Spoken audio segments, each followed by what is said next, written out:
What's up, guys? Welcome back, man, to another Sim Standard Hangout, Sim Standard Radio, whatever you know it for. We just appreciate you watching, guys. I know we are running a little bit late. We apologize for that. Technical difficulties. Y'all know how it is when you're dealing with computers and programs and things like that. For some reason, the Hangout wasn't picking up my camera, and things happen. But hey, we're happy to have you guys on. You're going to see me look up and look down from time to time. Y'all know my camera is eye level. The laptop is a little further down, so I'm just making sure it's playing correctly. I do see a couple of you guys in here live now, so welcome. Definitely want to let you guys know what the show is going to be about. CFM, man. We're going to heavily talk about CFM. I don't know if you guys saw the article and or the video I did to try to give shine to his article. But basically, man, it's a guy on Operation Sports. His name is Deuce Douglas. I had never seen this article before. Shout outs to our man, Rohan. He knows who he is for bringing it to our attention. And I'm telling you, we're going to just talk about the things that he's presenting for CFM. I mean, this is stuff that we've all talked about. But what I like about it, and let me take one of the earpieces off here in the beats. Y'all know when you have headphones on, you talk extra loud. And I can hear myself projected. But I like the presentation of it. It's packaged very well. And Smitty and I and Azure, all three of us have said, listen, this is going to be our blueprint. The devs really don't need to ask for much more input. Of course, we always have ideas, but I think these are the core elements. But I don't want to dive too much into that because that's what we're going to talk about. Of course, guys, we want to have a panel. I know a couple of you guys want to come on. Just off the top of my head, I know Dez wants to be a part of it. And what we're going to do, we have a couple other topics to hit first. We'll knock those out, and then we'll bring you guys on. Excuse me. Now, most of you guys know the routine. I just need your email address.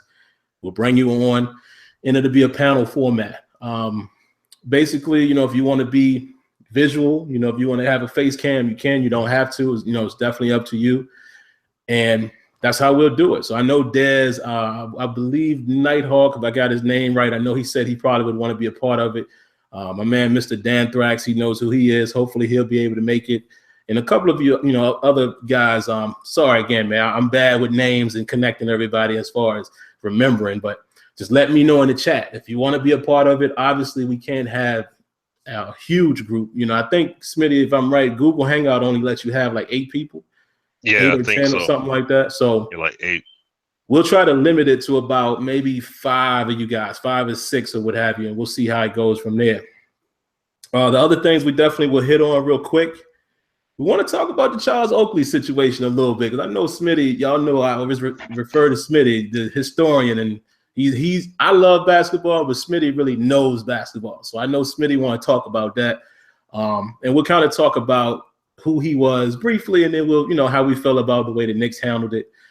And then, of course, man, we'll give a little bit of time to the 2K eLeague. Smitty probably shares this right here. I haven't spent a lot of time with it, Smitty. I heard about it. That's about it. So I don't have a lot to say. So we'll give our brief thoughts, and maybe next week, we can dive in on that after we have maybe a little more information. It's funny, though, because Azure has been saying this is something Madden needed to do. It's crazy. It's something that me and him talked about, and here 2K has beat them to the punch. But there it is, guys. So we'll go ahead and get it started, Smitty. I don't think we really need to reflect too much on the Super Bowl. I mean, wow. You can if you want to, but of course, man, how was your week? So if you want to talk about the Super Bowl, you can do that, but then go ahead and roll right into the Charles Oakley thing so we can knock that out. Yeah, no, my week was good. Super Bowl was on point. I mean, that it was a great game. It was a great game.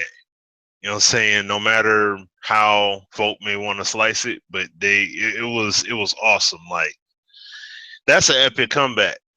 Dude ain't kick a field goal. You made basically scored 25 points, 25-point comeback. Didn't kick a field goal. Well, technically they didn't score a field goal because they missed the one. And you just got off touchdowns and 2-point conversions. Very minimal on the run game on top of that. So you were all passes pretty much. And yeah, what you were able to do, that was amazing. Nothing short of amazing in terms of excuse me, in terms of what they did on Sunday. But just diving into it, just straight diving from there, I ain't really gonna touch much on the game. That was straightforward there, but Tom Brady did his thug thizzle. But I will say this: if the defense didn't step up, because that was the thing I was debating with other people about. They, I know everybody glorifies the offense, is like, yo, Tom Brady was just Jordan-esque and everything. I'm like, yeah, I can't put him on that level though, because Jordan had to play defense too. So, Jordan had to operate on both sides of the field. Now, offensively, yes, Tom Brady was a master, but the defense stepped all the way up and turned it around and shut those guys down. Atlanta brought it upon themselves on that loss because all they needed to do, I don't know what the decision was, but it was a dumb decision. Instead of going for passes, all they needed to do after that Julio Jones catch was just run it up the gut. Even if you don't convert, kick your field goal, and all this makeup stuff, it's over. It's out. It's out. Like they wouldn't be able to come all the way back. They would have ran out of time. So you gave them the opportunity by trying to hot dog it and run up the score. Which, I mean, yes, score more points if you can.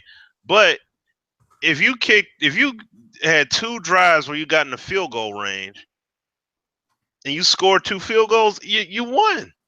That's it. You know what I'm saying? Your defense was good enough to sustain.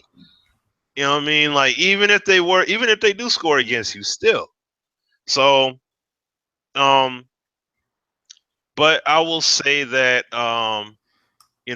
Tom Brady and them cats, they overcame adversity and they came through and made it happen. Brady had the suspension, came back and made Goodell eat it. You know what I'm saying? So they did their thing, man. I got to give it to him on that.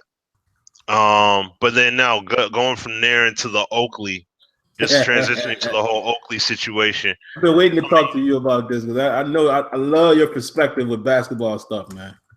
You're like, look, like Oakley getting into a scrap. I mean, Oakley is an enforcer by every means of the word, on and off the. This dude is from the era where dudes would throw legitimate shots at each other on the court and they ain't stopping the game. You know what I'm saying? 80s, 90s basketball. That's what this guy is from. And he stayed that same way the whole time. So it's like, and that's what, like, Stephen A has said it before. He's part of the reason why Patrick Ewing didn't get touched. He plays a good portion as to why Ewing got in the Hall of Fame. Because of the groundwork, you had guys like him and Anthony Mason on your team. Come on. That was my guy. That was my guy. Anthony Mason was a beast out there. Yeah. But see, the thing is, Mason was a little bit of an enforcer, but Oakley was an enforcer. Yeah. He had a nice outside. He had a decent little, 16-footer, jump shot and everything. Not a bad post game. Get your boards and everything. But he wasn't taking that mess. You know what I'm saying? He was no nonsense, and he held his ground. So when you talk about that transition, it's not like he just went completely soft outside of the court. He's not a guy that be looking for trouble, but at the same time, you watching the game, dudes come and roll up on him. It's Charles Oakley. That's how Oakley is, regardless of his relationship with James Dolan, which he doesn't have a good relationship with him. And Dolan, I don't know if he's like the owner of the Knicks or GM or whatever for the Knicks, but either way, they don't see eye to eye. So when he's getting told he just needs to bounce, and they just there watching the game, you got dudes just rolling up on him all of a sudden. Oakley ain't no punk. He just ain't gonna let dudes just grab him up and do whatever. Like, so yeah, he threw some punches and he shoved some folk. But you didn't see people boo him like he was walling out. They was cheering his name because they like that because they know that's Oakley. Like, they like, that's that enforcer right there. Like, that's what he's supposed to do. You just don't roll up on that cat. Like, if you need him to leave, explain why. And I'm pretty sure he would have got up and left if it was like that. But when you just roll up and you just like, 5, 6, 7 dudes and you rolling up and you starting to put hands on somebody, something gonna happen. Okay? Just like Sim, the people may not know, but when we talk to Scant at Oh yeah. times, you know what I'm saying? You know how he talk about that distance. He's like, look, I'll keep my hands out because you got to keep that distance because if you're trying to roll up, and that's just one person. So just think if you got 5, 6, 7 dudes just, dudes trying to come up behind you and in front of you and all that.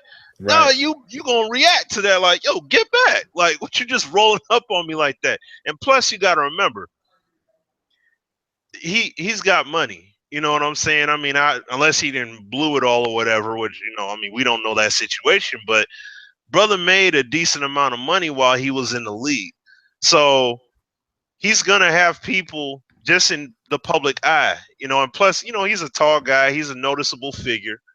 So when somebody goes to, people are gonna approach him from all different angles, whether they love or hate him.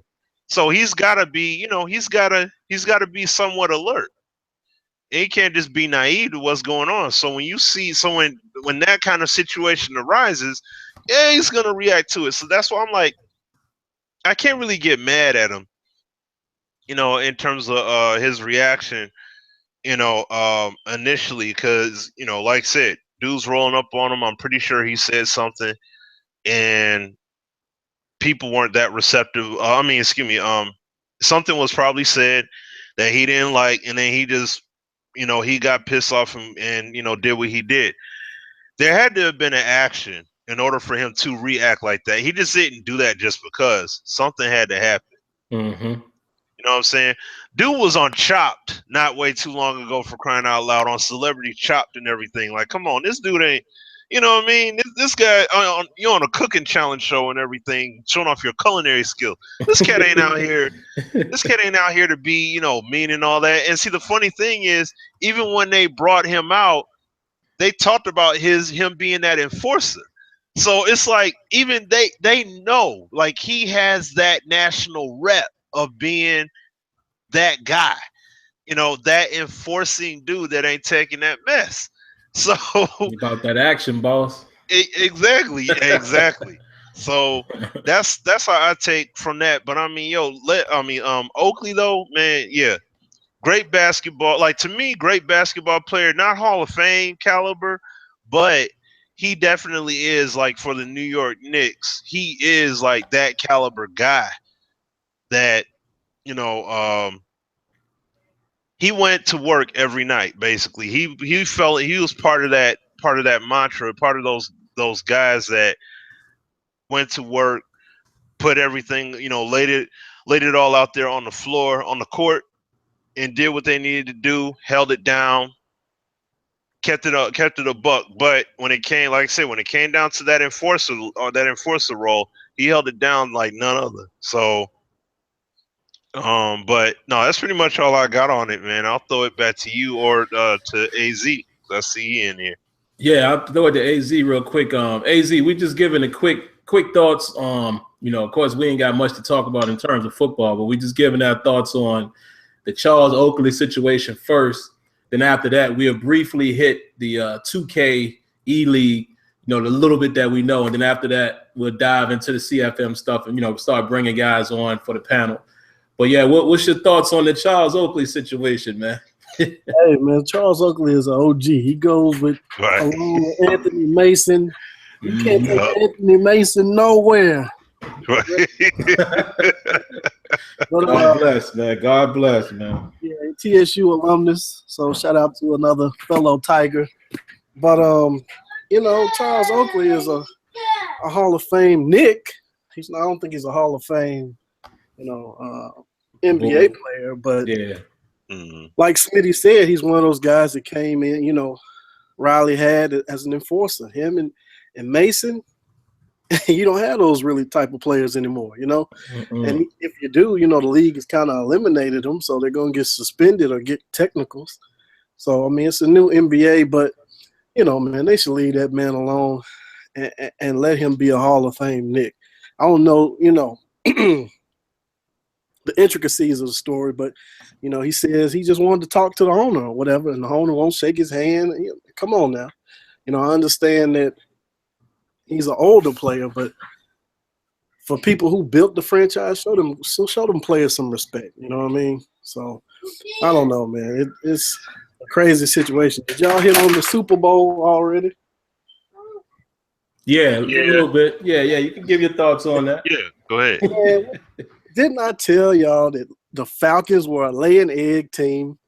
Yes, you did. And instead of them being a 0-point lay-an-egg team, I mean, they did it in the second half. Just go, up 28-3 and lose 31-28 or 34-28. What was the final score? 34-28. What was it? Something like that. Yeah, 34-20. Yeah, because they was up 28-3 at one point. Yeah. So and it was 23-9. I mean, my goodness. 28-9, yeah. Ridiculous. I understand, hey, my team may won a Super Bowl, neither, but my team was fighting to come back. You know what I mean? They was down 16-0 and then tied the game and ended up losing 23-16 from a 1-yard line. But I don't know if I could take my team losing like that. Up 28-3, all you have to do with your offensive play call and run plays, get in field goal range. Now, the field goal is not a gimme. I mean, we saw Shea McClellan. He can jump over and block a field goal. So it's not a given, but you want to put yourself in advantageous situations. And the Falcons did not do that with the play calling and then getting Matty Ice. That fumble really killed them, put the momentum in the Patriots. They just went on from there. Mm-hmm. Because I don't care if Coleman was hurt or not. Y'all didn't want to run them plays, put Freeman in there, run the ball, because Freeman missed the blitz pickup that allowed the forced fumble. Sure did. So, I can't believe it, man. People want to do this whole, Brady is the greatest thing. Hey, the stats and stuff speak for themselves, but Brady has been in an advantageous situation for a long time. I like to see other quarterbacks get that kind of continuity and, I guess stability. You had Belichick and, Josh McDaniels and what they're trying to do. Think about this. Atlanta's going to have a new offensive coordinator, new quarterbacks coach next year. So they might not get back to where they were. Their offense might be different altogether.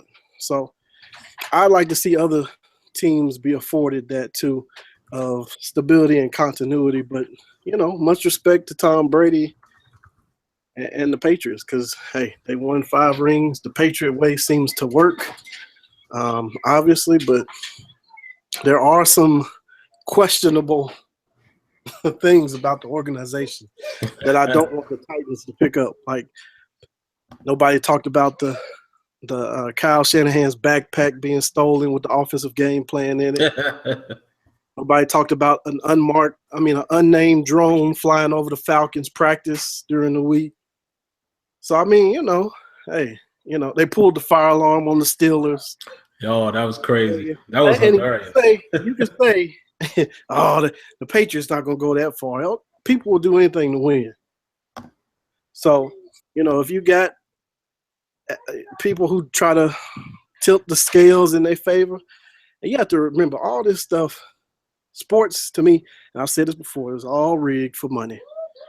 Because when that bread is on the line, nothing else matters. So, if the Patriots were supposed to, monetarily, that's what happened. That was going to happen in the first place. But, you can't say, oh, well, they play and people don't throw games. All right. Yeah. Think about that pass interference that they called that they didn't call in the Chiefs game against the Steelers. Same referee crew. It was an same crew. I admit to that. Cockrell showed enough interfered with Kelsey. Right. Not called in that game, called in the Super Bowl. So, who knows? Maybe what if they don't call that play instead of the next play is a pass play, Tom Brady throws interception. So stuff can change, man. Me, I'm the skeptics or the pessimists on the panel when it comes to that kind of stuff and believe in the NFL. But I'll get off my soapbox. But hey, I just wanted a good game. It turned out to be the first overtime ever in the Super Bowl, so that was entertaining to watch. But what a collapse, man! My heart goes out to Falcons fans because I know they had put their orders in for their rings already. 28-3. That's such a shame. Yeah, that's a heartbreaker, man. I mean, I'm looking at the game and I'm like, why?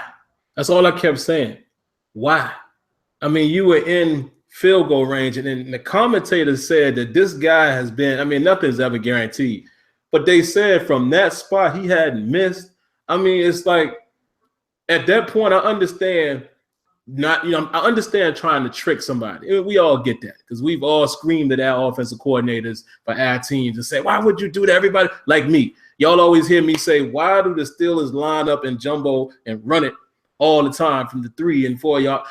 Run a play action on first or second down. Just make them be honest. So we've all done that. But in that scenario, I don't think anybody would have complained if they would have just handed the ball off twice. The title is on the line, man. The title. You go up by 11, there's no way they can win. Title is on the line, man. Crazy, man. I've never seen anything like it. But I will say this real quick because like Azure said, see me, all of us really, but I know Azure a lot of times will voice it, but we all the same. Like we have our third eyes open. And I have said in the past, listen, if it ever comes a time that we are shown, like it comes out, like some news breaks and we are confirmed that the NFL is fixed, I got a ton of examples that I can give you. I mean, a ton, going all the way back to when the Carolina Panthers was in the Super Bowl. And y'all remember when the kicker kicked the ball so far out of bounds, you couldn't even see it in the screen. You can't even do that in Madden, dog. Who does that in that situation? But I'm telling you, I can recall. The same people who call in pass plays when they should be running the ball. Exactly. Man, the mob get tied up in that money, and hey, that phone call go down to the sideline. Y'all better not win that Super Bowl. And that'll be the end of it. Could be. I wouldn't deny it. But the way I treat football, man, because I'm such a fan, and I'm not ready to give that entertainment up yet. I'm just not gonna believe it until I'm ready, because I know it's possible. But the statement I made in the video when I said the day that I know it's fixed, I ain't gonna watch it no more, I'm absolutely true on that. Y'all know how?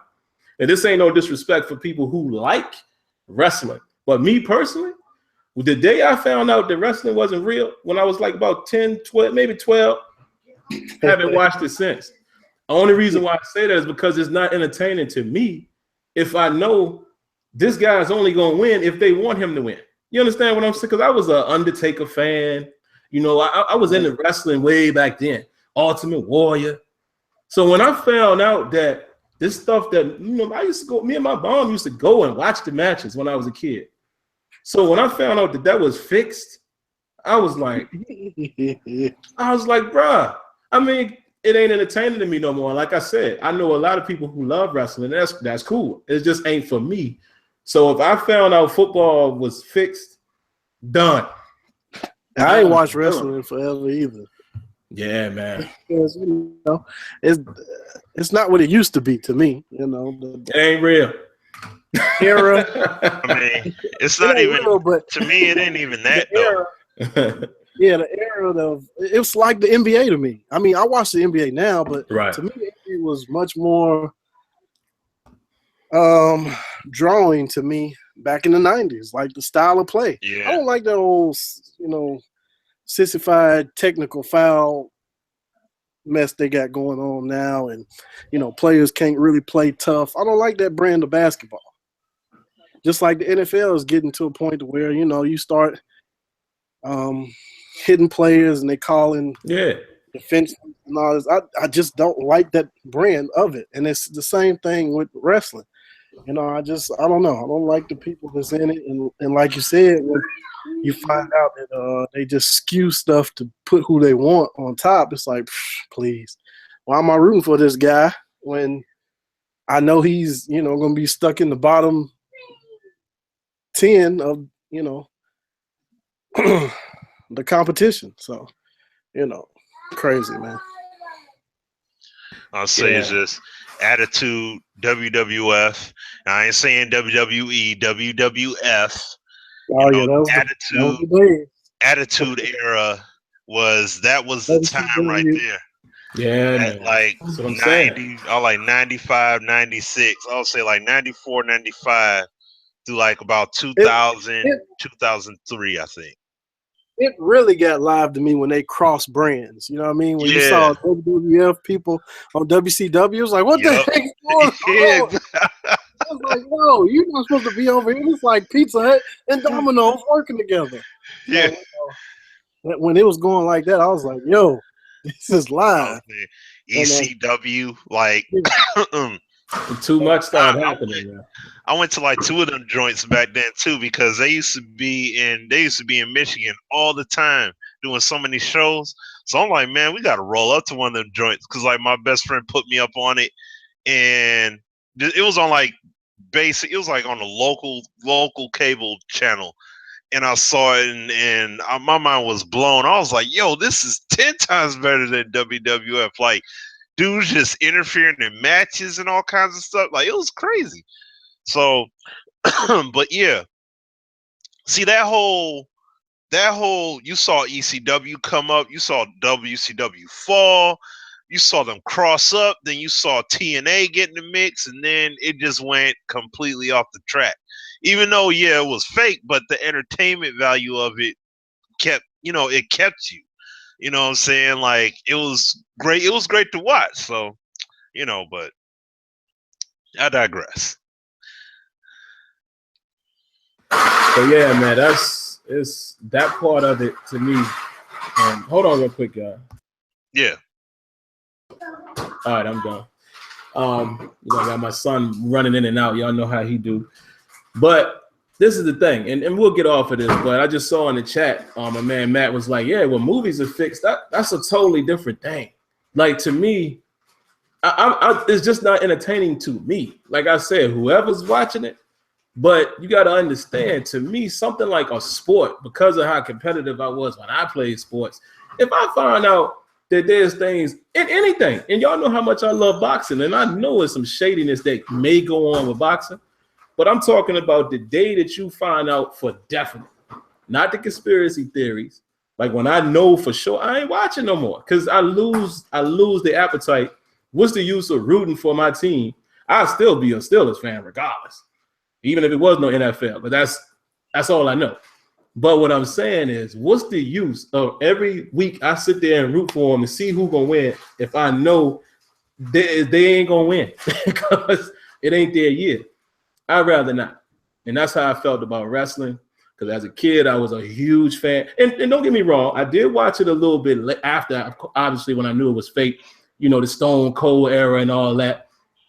But I just lost it. I lost it. You know what I mean? There's no interest there no more. But that's all, man. But yeah, I don't really have much to add about the Super Bowl. I just think we should have won the ball. Let me tell you what really put it on for me, when the whole Pete Rose thing, where you have players who, said that they would fix games, because they was betting on the games on the side. That kind of let you know, that kind of stuff could happen. Not saying that it is in the NFL and NBA. Right.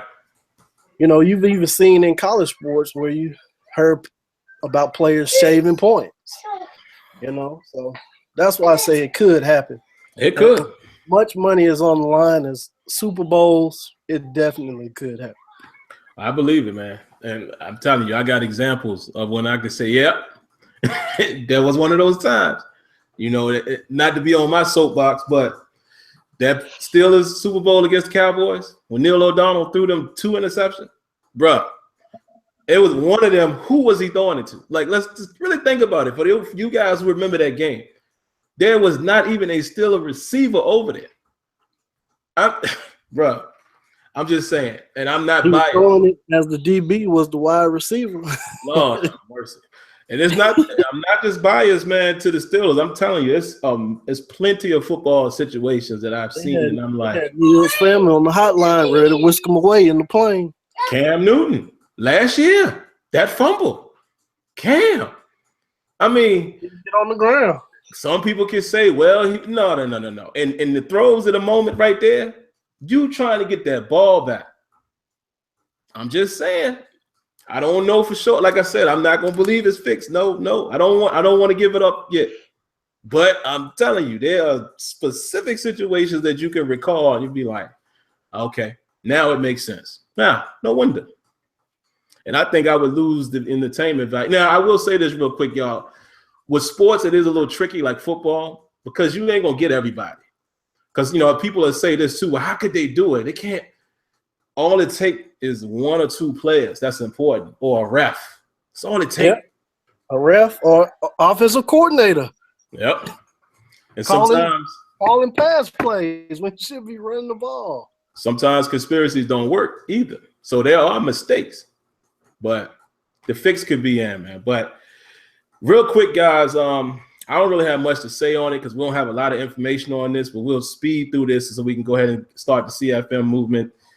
So 2K announces that they're going to have this NBA 2K eLeague, where from what I'm gathering, each NBA team will have a sponsored team in the game.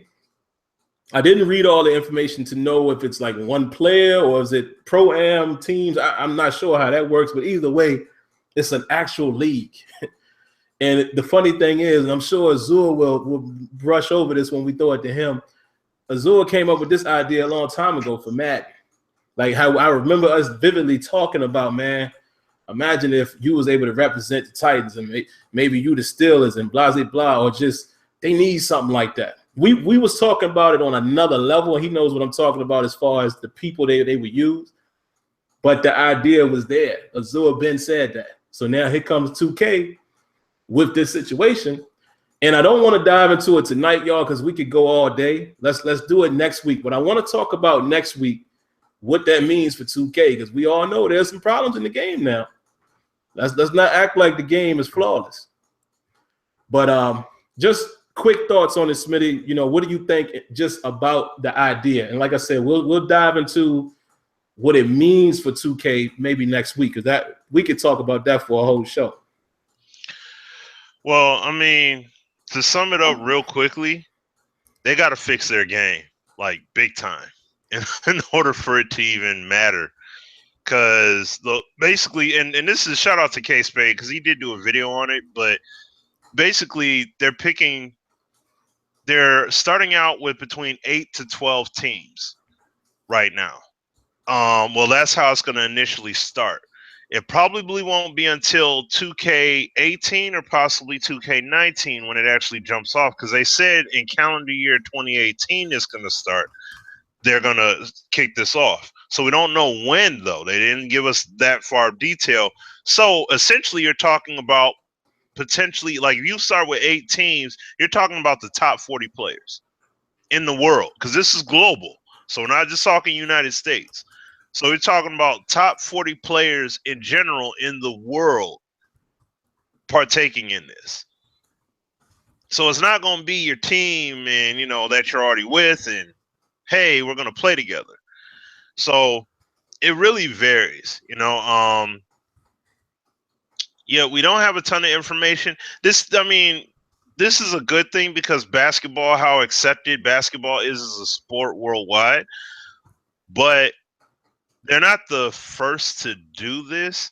They're taking a greater initiative, but of course they're looking around and looking at everybody else. Because and I'll throw it to AZ after just making this quick point. Your team, Sim, the 76ers, have invested in esports franchises. They have some esports franchises. The Boston Bruins, they just signed an esports franchise and that covers games like League of Legends, Overwatch, Counter-Strike, games like that. And back in the summer, I know we talked about it a while back, but you had the NFL. You had 3 or 4 NFL teams that were looking to sign esports players as official players, that represent that team. And EA there, and on top of that, EA is already doing it with FIFA. They literally have players that are signed as, like, I think I want to say Manchester City or Manchester United is one of the teams that they actually have official, like, players legitimately signed on as their representative player in these in FIFA esports tournaments and such. So they're taking a cautious approach from what they're doing, but not much to read into it unless they fix their game, because you can't have 10, 11, 12 patches and stuff like that and then be like, yeah, we're doing this global initiative. Like, no, you can't do that. You must fix your game. So I'll throw it to AZ from there, but we'll definitely get into this next week. I grew up in the wrong time, man.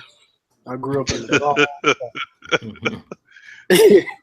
Man, I think it's a great opportunity. Like Smitty said, though, it's going to be for the top, 40 players or whatever that are already, to me, established, to where as a team goes, okay, who are the top players?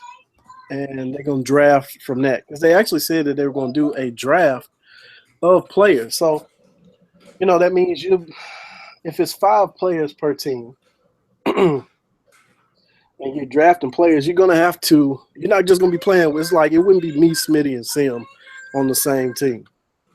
You know what I mean? Like if an NBA team drafts you, then you have to play with the people that they drafted. So, Yeah. I mean, it's a layer of strategy to it, and you got to think about it. But it's a dope idea, man. And I shared this with Sim.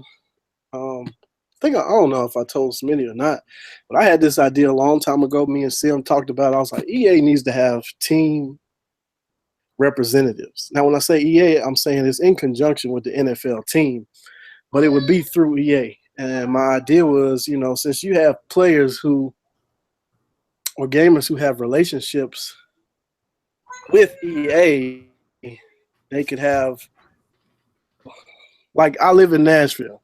It's easy for me to do stuff if I was going to do stuff with the Titans. You know what I mean? Like Smitty lives in Detroit. If he was going to do something with the Lions, it's easy for him to do it. You know what I mean? It's not like he has to relocate and do all this stuff to actually interact with the team. But, they're kind of taking a page out of that book, and we'll see where Madden goes with it, because to me it would be more team play. That's more of a team play type thing, and they don't have team play currently in the game. I mean, true enough, you could have one representative who could say, let's say, this is the top Titans player on the leaderboard, so he's going to represent the Titans. Hold on a second.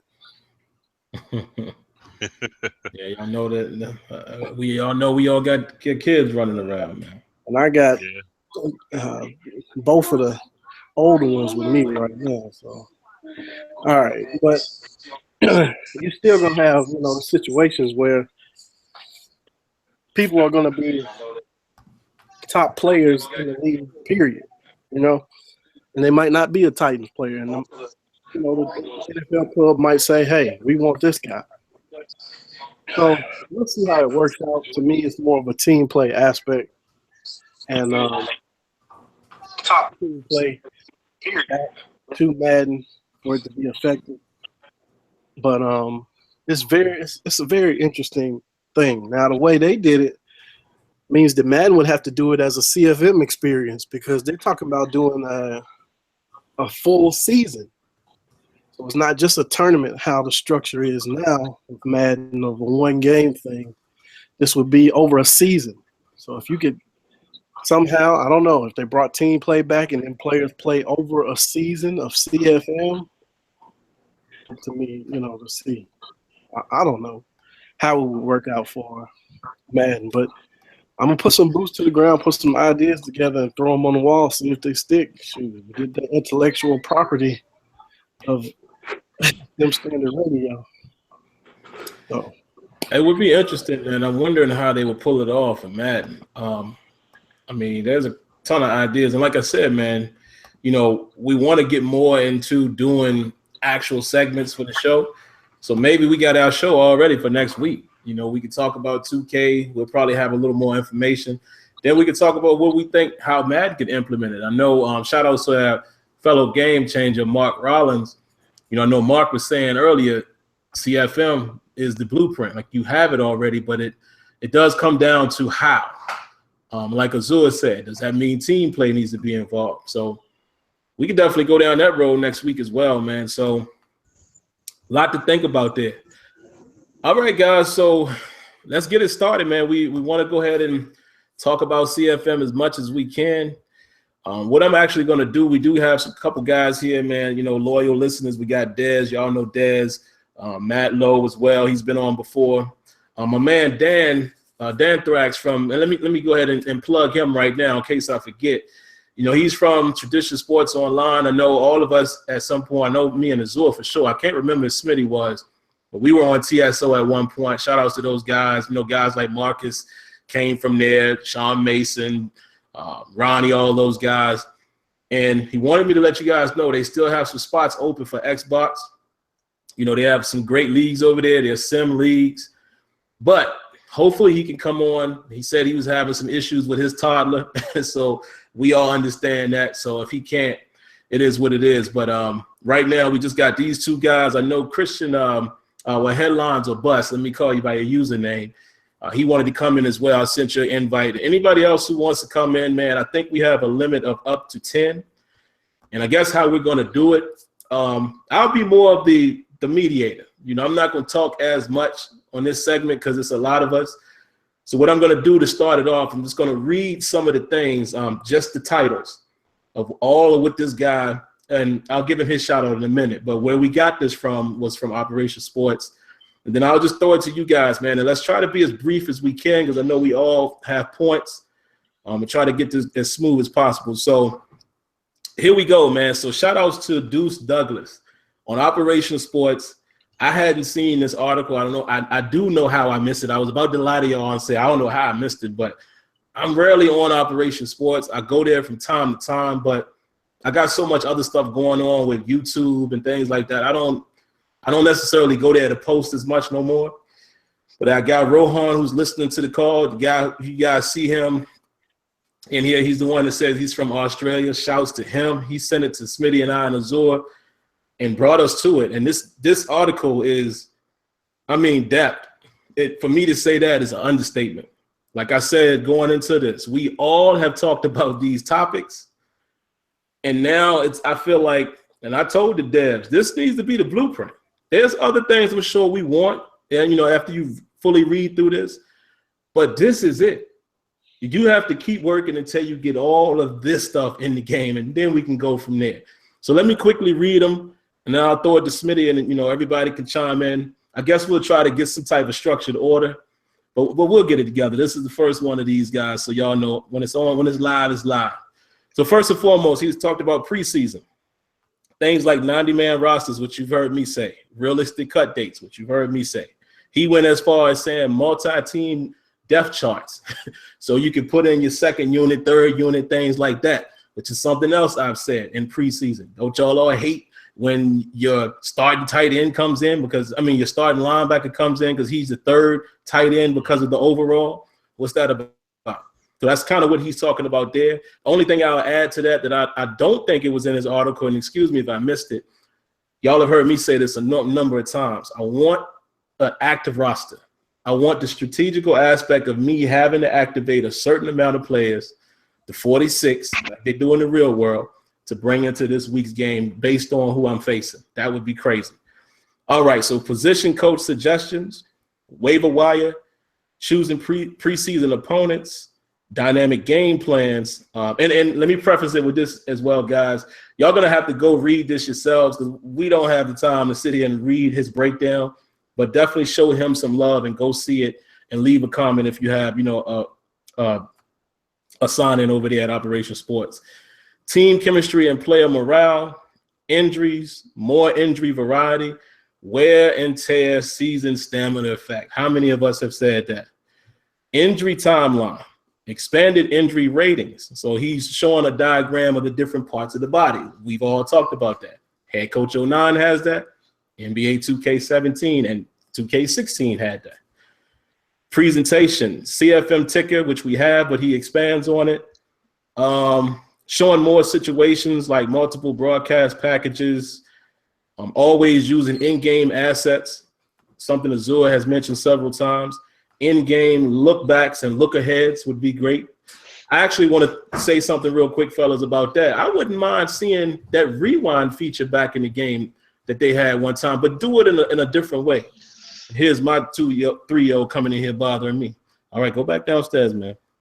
All right, guys, now let me get through this again. Stat banner references, league look-ins, playoff presentation, postseason awards, off-season. This is where it gets good. Off-season hub. He has a diagram of what the hub should look like.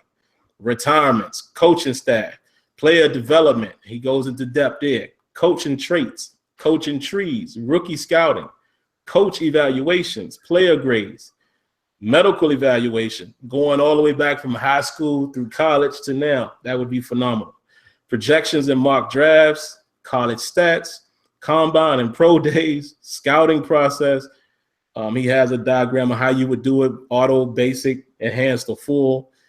What else does he have here? Free agency, restricted free agents, signing free agents, roster strategy, team traits, free agency difficulty, the draft, a new visual presentation to that, draft commentary, draft crowd reactions, that's immersion, post-draft grades, compensatory picks, excuse me, guys, undrafted free agents, rookie minicamp OTAs and training camp, rookie minicamp OTAs, training camp. I said it again because he broke them down in 3 different sections. Top 100, miscellaneous things like expanded player card, player ratings. He has sections like hidden, perceived, traditional, player potential, and that pretty much sums it up. So like I said, I probably said a lot right there, but you have to go read in depth what each section is talking about. Again, before I throw it to Smitty, I feel like this is the blueprint. Get all this stuff in the game, then we can start asking about a little extra stuff. So I'll throw it to Smitty, man, and you guys feel free to come in as you will, man. Let's just all just kind of be a little mindful of time. But go ahead, Smitty. What you got, man? Well, I mean, the main thing that I have on it at this point is, I mean, well, what you basically said. This is the blueprint. Because like when it was on the show last week, afterwards, I had let excuse me, I had let John White know, like, yo, this right here, this is it. Like, this is what has to happen, because we've talked everything, like, well, I don't want to say everything, but a lot of the things on here that we've talked about, whether we was on Blog Talk or here, we made it crystal clear, like, yo, you need these things in the game. You need these elements in the game. That injury system, spot on. Players having injury history. See, that stuff is spot on, but you gotta have, see, this is where the game mechanics come in. And I made a video, I made both a public, and I think I made a private feedback video to the devs about this back then too. But I said then, look, guys, with the way players get hit and the physics, the way you have them, take hits and stuff, you need to have an injury system like an NBA 2K where they have the diagram. And what's crazier is that NFL head coach 09 had it first. They had the diagram of the body and showing the injuries and what percentage they're hurt and all that. Your leg is red and your arm is red and what percentage damage is done to it or what have you. You had that already. So when I look at this, for example, it should just be elaboration. But I mean, I understand, engines change, designers change, the vision gets skewed, and then, things fall off the track. But what's being said here, that was some of these things that were done of old need to be brought back. Like, if it could just be brought back in without it being too tedious of a work, that would be outstanding to see. But things like like I said, just talking about the injuries alone. You know, when you talk about having multiple injuries, or just those expanded ratings when you see as you're playing throughout the season, you're taking that wear and tear progressively. You see where you're sore at, and that in turn is going to reflect on your player skill ratings respectively. Like, I love that kind of stuff. That's what's needed to be done. You know what I mean? And like they said, multiple injuries in the game. Once again, another thing. You know what I mean? That goes along with players being sore here. They have this issue. They have this injury. They have that injury. And then you try to play through it. See what I mean? So, like, that to me is a huge part, because you're talking about, how it should be, I should say. The player physics being a lot more tangible, like the player versus the defender and how they interact with each other being a lot more spot on. And then having the injuries tied into what limb or limbs are affected on that, on that particular play or in that particular collision sequence. So, and this is where doing away with the non-scripting and making it more organic based on the physics would be key, because you do that and now you're taking your game to a whole nother stratosphere in terms of strategy, because you're going to have to be mindful of what you're doing with that back. Like, do I want to play this starter? Do I want to sign a free agent? Do I want to draft myself a power back because of what kind of damage my halfback is taking? Like, what if they put it on the timeline like NFL? Players typically have a lifespan of 5 years, right? And you play the game and your guy's he's getting beat up, bruised, and battered, and he's a rookie or whatever. That's where that kind of system comes in and making it that sophisticated. And of course, having the sliders to match with it too. So, but I'll stop here. I'll throw it to somebody else. They could go ahead and, chime in. Yeah, Matt, go ahead and chime in, man. Dez, you right after him. Yo. We heard you quickly. It kind of went out. Dez, come on in there. If you come in first, then we'll come back to Matt.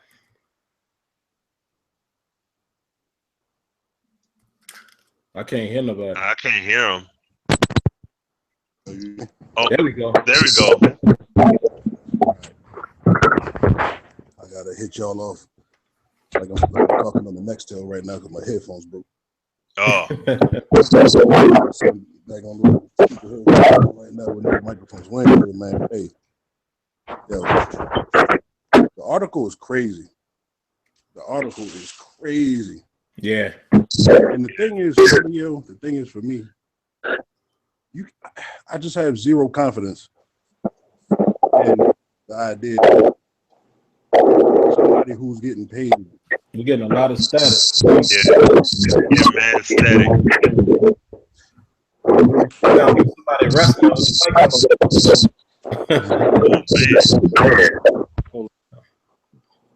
Hey, you hear me? Yeah, we got you. Yeah, that's way better now. All right. So check it out. The what you call it? The fact that somebody's getting paid to make a franchise mode in a game tells me that they have to have done their homework at some point along the way to get to where they are at that point. You know what I'm saying? To where if you can't say that you understand what 2K can offer, what 2K5 offered, what, you know what I'm saying? Any game that has had a franchise mode has offered. That's my drive. Any game that's offered a franchise mode has offered. You have to have done your homework at this point, right? Like you can't make some dude put together a several-hour research project, graphic design project, and present this to y'all, and y'all haven't already presented that to yourselves 3 Maddens ago. So what I'm hoping, there you go. What I'm banking on is the fact that for the last 3 Maddens, since we went from Infinity to Ignite, since we went from PS3 to PS4, et cetera, and we have not only the back of the box features that we've been trying to work on, they've been building the daggone game. Because this is the last year when I'm prepared to be satisfied with franchise being at best marginally improved, or at best just had glitches taken out, not actually improved. Yeah. You understand what I'm saying? So if we get to 18, and I think I either said this in the chat last week or tweeted to one of y'all, like, I really think that what they do now is they make the launch version of Madden the beta for next year, because all the tunes and whatnot, you see that come out in the next year game. If you talk about like running the ball in 16 compared to 17, like I could run the rock in the beginning of 16. Like I was breaking tackles. I wasn't getting suction tackled like that in the beginning of 16. All of a sudden I get suction tackled. 17, they come out and they're advertising all these moves, this and this and that. And that was a clear issue in 16. Same with the wide out and DB interaction. I mean, the list goes on and on. So I just get to the point with this game now where it's like, listen, just like my man AZ always says, just give me my football. I'm cool with that. And if we've gotten to the point where we all think we are, where the gameplay that we got for the first 6 weeks was cool with us, as far as what we got the year before and the year before that, like we were all type of excited. And I'm not even gonna go into the whole tuning conversation right now, but I'm just saying that as it relates to what we can actually expect out of CFM and any improvements that we can get towards it. Because we see the MUT and we see the draft champions are choices that they've made. They chose to bring in a whole new mode instead of bolster CFM. So if this is the year that they bring us a new mode, are they going to bring us MLB The Show retro mode? Or are they going to bring us 3 out of the 17 things on the list that my man asked for? Good question. I'm going to leave it there for that. Yeah, and I'm going to bring Matt in, but I wanted to comment on something Des said real quick, because like I said, a lot of you guys have the know-it-all to realize. Remember I said a long time ago, it ain't an idea that we have that they don't have already. That's the key thing to remember. Now, I'm still glad that Deuce Douglas did his thing, because that is always good when something is out there. It is when it's presented that way, and it's good to see everybody share these ideas. But Dez makes a huge point.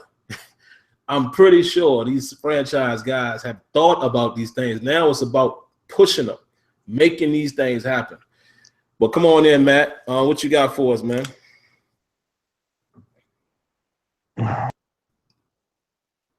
Yo, you muted again. Can you hear me? Yeah, there you go. Yeah, there you go. I'm confused about this stupid Google thing. It's confusing. But appreciate you guys having me on the show. I really like I said last week, something a little bit similar to 2K5 with the weekly schedule from whatever day, because I never play football. Whatever day they train to the day that they don't train, they should have practices, full pads, no pads, watching videos, studying tapes. Guys who are particularly getting injured that need the fatigue wise, they need just to recover. They should just sit back. You should have them watch video, like your DBs or your linebackers, things like that. That's what I'm looking forward to in Madden, that they try to initiate somehow, some way, some shape or form. Like I know you said they did it in head coach. If they can find a way to bring it back into the game, 'cause I didn't play head coach because I didn't know if they had any actual football playing inside of it. I thought it was just it's more like you do the head coach. Yes, I didn't play it back then, so I didn't know what it was like or what it had to offer. But I'm looking forward to that. And then, like when it comes down to the gameplay wise of Madden, they gotta add challenges to the game. You can challenge direct catches, because a lot of times you play Madden and the CPU or the person you're playing against catches the ball out of bounds, and they call it inbounds. Or the only thing that challenges the fact that he made the catch, instead of like, okay, it's his feet inbounds as he's catching the ball. First down markers, like when options. They're like 2K5 had options. And I'll go back to 2K5 because they had a lot of the things that we want to see in Madden. Yeah. You know what I'm saying? So I need options like that. I need them to fix the first down marker. I like back in the day, one of the Maddens had the actual chain game where they showed the chain move the ball. You know what I'm saying? Like now in Madden, you got to just hope that they give you a first down when the guy fell across the line and his legs, and they don't give you options for stuff like that. You know what I'm saying? Like challenging things like that. It's a lot of stuff that is missing. I know you guys talk about total pass control. They need that. One of the Maddens actually had where you can double up on its wide receiver before the game even started. Like you had in the options, kind of like with 2K, 2K17, you can go in there and you can smother their opponent, play loose. They need to have that in Madden where like you can, okay, I want to double this wide receiver. Like if you know Julio is the main target, you should be able to double this person instead of just having to do it in game, because when you play people online, they just hike the ball. So you don't get time to adjust or make your adjustments the way you want to before you get into the actual game. I need them to bring that back into the game. Yeah. That's all to me. That's all fundamentals of football. Like, Bill Belichick had to do, like you said, Bill Belichick takes away your main star. Play another way. And I think Madden should do that also in the games. Force you to play another way. Yeah. When they give you like measurements of, okay, this person's like when you go CFM and it says, okay, this person runs outside 22%, inside 15%, throw the ball, short routes, this amount of percentage, stuff like that. Like you should, on the defensive side, you should be able to focus on that. Yeah. And like the way I said it before, like the way 2K17 has their rating set up is rated by grade, not by XP points. Like I hate the XP point aspect of it because it doesn't really give you a mindset of, should I keep this player because he's getting older? Should I get rid of him? Or just the fact like, if he's getting older but he's still playing at a high percentage, can I keep him? You know what I'm saying? Like depending on how you train this player, with this player should let you know, okay, I need to get rid of this player because he's not adjusting to my offensive coordinator or my defensive coordinator, things like that. Like that should be an option. So you grade this, like, so wide receivers, I feel like you should grade wide receivers by short passes, how often you throw short passes to them, how often they catch it, within like they got spectacular catching traffic, like how often you do this stuff in the game. The wide receiver catches the ball should be graded that way.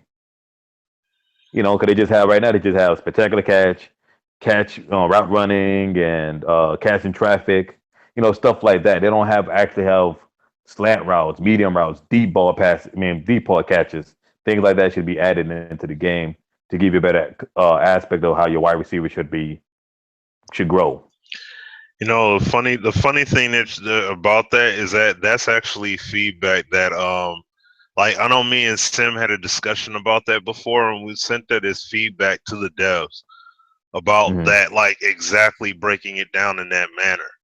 So like now, I mean, in terms of them implementing something like that, that's up in the air, but we at least are telling them that like you need to compartmentalize it in terms, because I mean, you do it with the passing, do it with your secondary play. Like how good are corners at defending?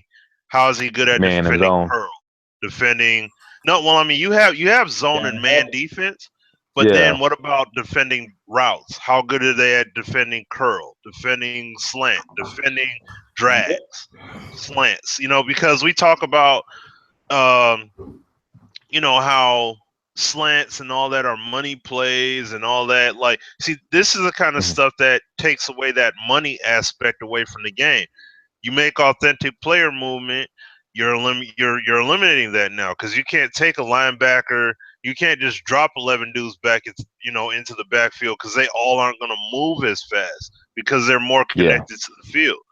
You actually have ratings that go into consideration with the routes that are defended. You're going to have to, I know they play mutt and all that stuff or whatever, but still, you make that stuff matter, and then now you're talking about you're impacting that whole money play aspect and all that cheesiness. You know what I mean? So, but for what we look at, CFM and everything, that makes it a lot more strategic for us, because that goes in line with what kind of play calling we do.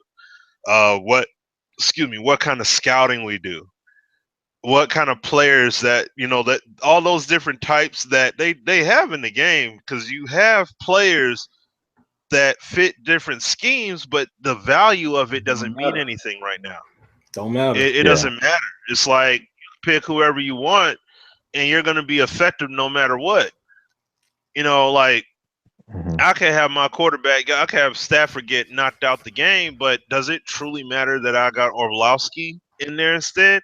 Not truly. His numbers aren't as great ratings wise, so he's going to miss passes and stuff like that more often, but it doesn't matter though. You know what I mean? Like in the grand scheme of things, it doesn't truly matter. And that's the point. It needs to have an impact. Yeah, go ahead. And one more thought. It's and like for halftime, like when you go into the halftime, you should be able to make game adjustments. You know how like in 2K17, you can make adjustments during the timeouts. Like, okay, we need to change this, we need to change that. They need to have one for halftime because like Tom Brady made an adjustment. I mean, Bill Belichick made an adjustment when they went into halftime. They're like, yo, this is up. We got to change what we're doing.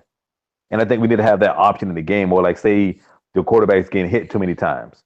You should have a spot where you're like, you know, you talk to the offensive line like, hey, I don't need to get hit anymore.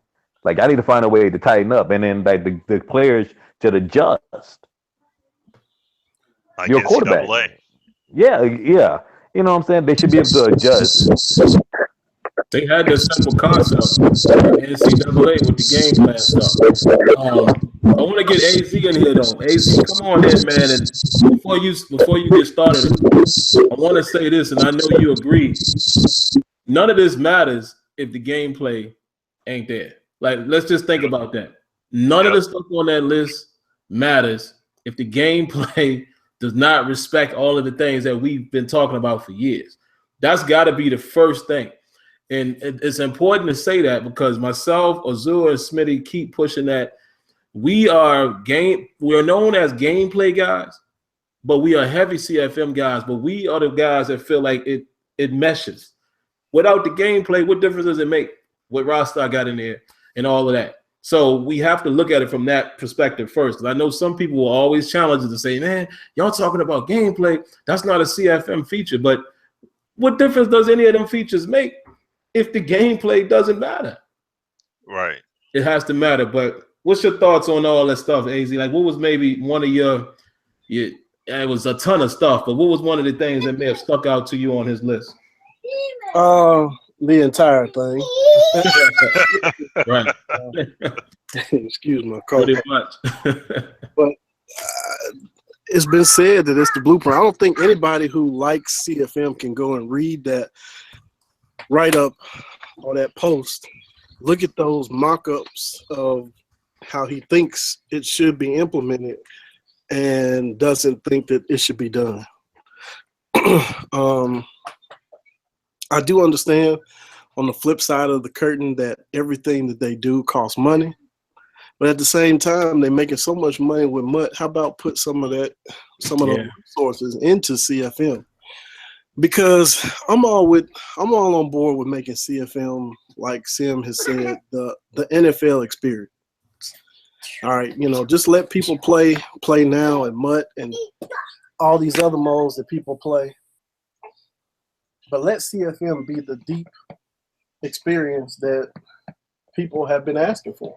Yeah. I mean, it goes all the way back to Madden 05, head coach 09, NFL 2K5, of seeing stuff on previous consoles that we still have not seen fully fleshed out on the PS4. So to me, you know, it's way past time to get a game day roster, a matchup of best on best, weekly wrap-up show. I mean, CFM is supposed to be an immersive experience of the NFL. Mm-hmm. To be honest, if I was not playing in the two leagues that I'm in, I don't know if I would be playing.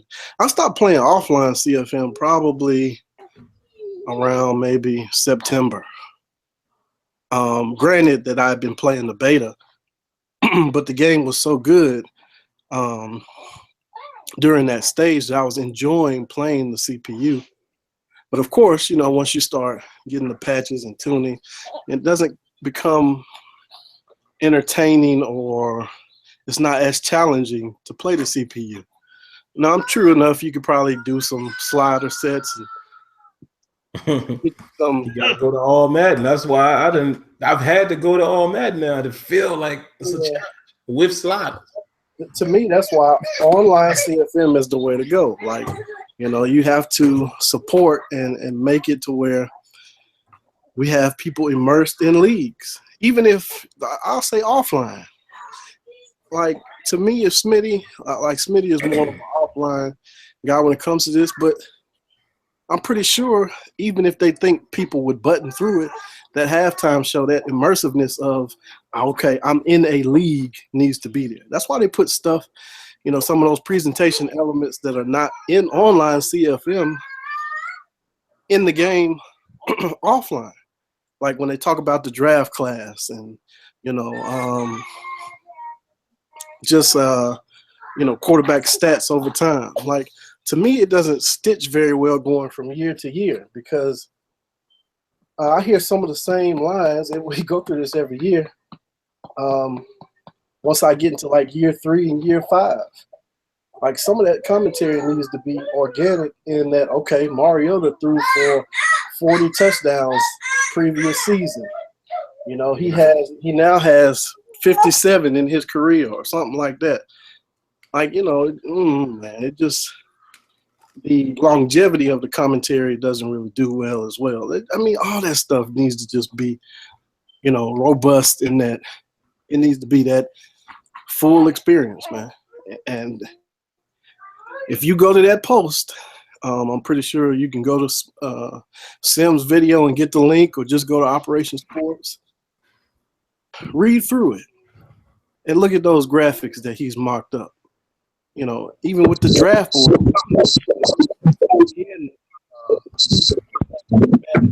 about best available. So it's a ways to go, man. They gotta keep working on it, but CFM needs to be the full Monty, so to speak. Yeah, man. I want to. I guess I'll throw it back to Dez here in a minute, and then back to Smitty. But I just want to say this real quick too. My initial thought from reading that post, the reason why I said it was so phenomenal is because it was all packaged together, and the way he broke down exactly what he wanted. My real point was saying that it was phenomenal is this. That's how you get feedback. We get too much feedback from people saying, "Man, I wish they would just make it better." And I'm like, what does that mean? Now, granted, Dez hit on something very key earlier. I'm gonna say it again when he said it ain't nothing out there that these dudes should have been thought of that. Azure just said the same thing. We way past time for this stuff. If you thought about it in head coach 09, hey, if you thought about some of the stuff that was in Madden 05, there's no way you telling me that y'all don't know this. The point of all this is to let them know that this movement is real. There's CFM people who are diehard about it, and we're not going to be happy until we start getting some of these features. Because that's really all that stuff was.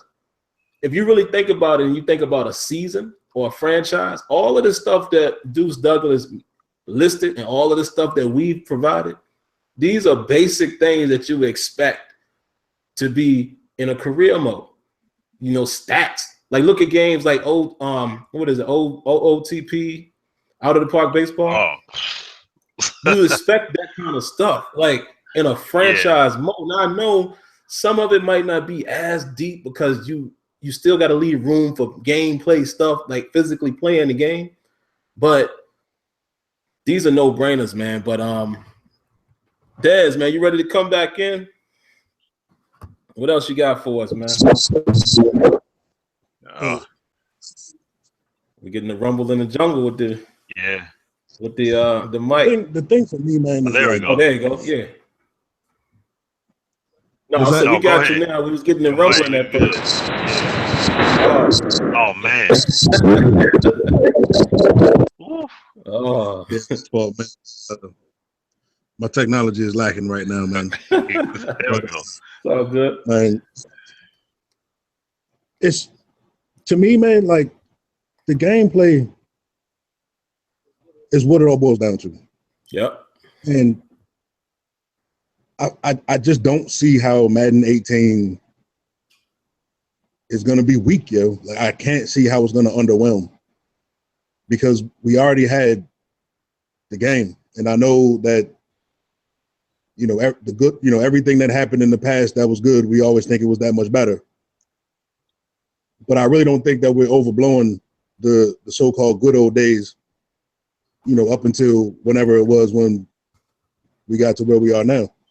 But the thing that ends up still being the case for me, at least gameplay-wise, is that the most tuned and patched, or whatever you want to call it, the most adjusted version of that Madden for that year, going back to 25, was better than the year before. You know what I'm saying? 15 was better than 25, 16, 17, etc. So I can't tell, like, right now, like, what I want them to do, because I feel like they already started doing it, and I feel like it can't get worse, like, it can't regress.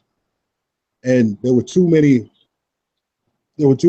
still too many moments where the game flashes greatness, man. And those are the reasons why we still play it. And, and I don't think it's in the same way that it is for an NBA 2K, where you just initiate, the perfect telltale Batman sequence of animations, and you just get to the rim and throw it down on 45 people. I mean, it's like, the game, I feel like, still ends up being organic until the ball's in the air. But, that's a different story. The whole thing is with the CFM, though, if we got just the motivation to play the game, just like AZ said, just to play the game off of gameplay alone, man. Like, purely off of just playing the game because the game is like that, and these games are playing out in a fun and competitive way, computer or human opponent, and make it so that the user versus user experience is not so drastically different than the CPU experience. You know what I'm saying? Like, I don't know about y'all. Y'all play way more user-to-user games in the CFM than I do.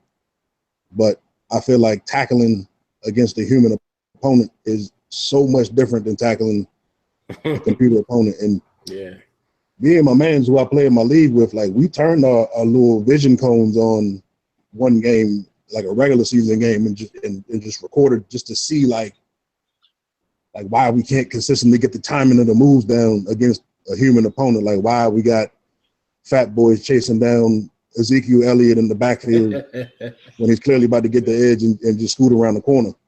Right.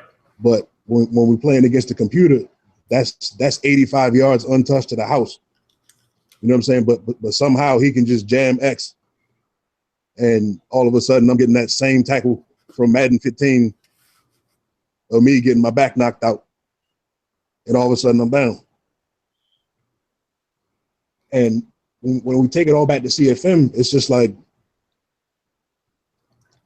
of all those things on that list, the only thing that I get nervous about is the fact that the player pool in Madden is going to be so much greater than it will be in MLB and I know the show has a lot of players on the rosters because of the minors and whatnot, but when we're talking about a game that once you get into the third and fourth and fifth year of the franchise is pretty much going to be all created players,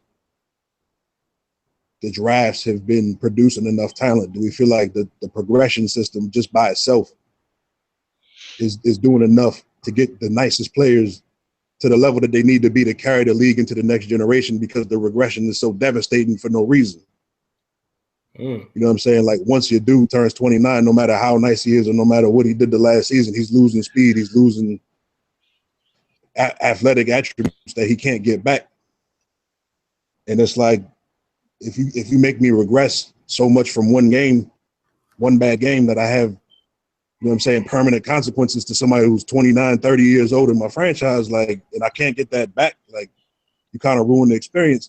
So when we talk about, can they maintain how many injuries a dude has had to his, radial collateral ligament in his right arm since he was going back to high school, across what's going to end up being, if we have the full 90-man rosters consistently, you know what I'm saying, 4,000, 5,000 players that were rotating in and out of the league. And again, I'm talking about years into the franchise. Do we feel like the system that we have in place, just with how the players move through your franchise and how the contracts will line up with how players play, and how much if they can add more and more layers to why a player would sign with your team or why he wouldn't? Talking about Madden 05, talking about Madden 07, in all these previous games, you know, 2K5, when you had 9 different contract options that you could give to your players. So what I said earlier is like, I can't accept anything less than greatness out of the franchises, because I really do feel like if you just look at it objectively, all the biggest gameplay issues they've addressed. I can't say that they've perfected any of them.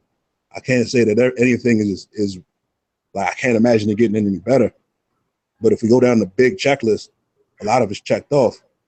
So when we get to the CFM conversation, what can y'all actually handle and what will work? Because what I don't want is something that's all glitched out, and they have to change it. They have to tune it, and they put it out because they know they can tune it. And we can do it. And I'm saying we're going to start our leagues day one. We're going to put our teams together, and then they're going to be ruined by the game, or ruined by the fact that, oh, you didn't know that by the time somebody turned 28 that Julio Jones is going to have 88 speed because he's 31. Julio Jones is going to have 88 speed when he's 31. You know what I'm saying? Like, these, what? Like, these are the things that I'm saying. Like, we're so far behind the 8 ball right now that as you look at that article, it's just like, okay, he's in the bucket. We had to have a tournament bracket of features again, something that has to be happening in these in these conference rooms every single year with every single feature. Mm-hmm. But the fact that the CFM is what keeps dudes playing the game until the next year's game. Competitive CFM is something that they haven't even sort of addressed with us. So I'm gonna probably just kick it to y'all for the rest of the show, man. But listen, man, I don't really know like what we should be asking for right now with this game. You know what I'm saying? Like I don't know. The progression of the game, in my opinion, got so convoluted by the tunes that by the game that we're playing now, yes, it's still fun. Like in whatever fishbowl you like to play in. You know what I'm saying? My league is pretty much one-on-one. Me and my man's battles. You know what I'm saying? Look on my page. You know what I'm saying? Like battles. And it's get your team as nice as you can underneath the salary cap. And every 10 days it ends out being. You know what I mean? So the computer games for me just end up being like running through the forest trying to kill Pidgeys so I can, you know what I'm saying, evolve my Bulbasaur or something like that. That's all CFM is to me until it comes down to the CPU game is. So if the CPU is cheesing me or is not cheesing me, and cheese me before the tunes and whatnot, like I'm gonna be excited with that. And that's gonna just have me playing the game that much longer. And I hope that they understand that, man. You know what I'm saying? Like I just hope that they just deliver improvements wholesale. That's a good point you brought up, man. And I'm gonna throw it to Smitty first, and then I'd like to hear, Matt's opinion, and then as well as AZ and Dez. I'm gonna throw something else at y'all, man. Because Dez is kind of going down a road that we always go down. For example, obviously we're able to see behind the curtain, so there's a lot of things that we know that's going on for whatever year that you guys, don't have you necessarily don't know exactly what's happening. At the same time, I told y'all this last week, y'all probably have pretty much gauged when we have more information. For example, we all know what the phone call was last week. Andrew Wilson comes out and he says Madden 18 will debut Frostbite, blah, blah, blah. So everybody knows that that's probably coming. Now, what we don't know right now, and even when we do know, y'all know, we can't say anything, but as I stand right now today, we don't know what that means for Madden 18. We don't. In the very near future, we will. And obviously, we won't be able to say certain things. But as I'm in this position where I can freely say this because I really don't know what that means for Madden 18, here's a question I want to throw at Smitty and the rest of the guys.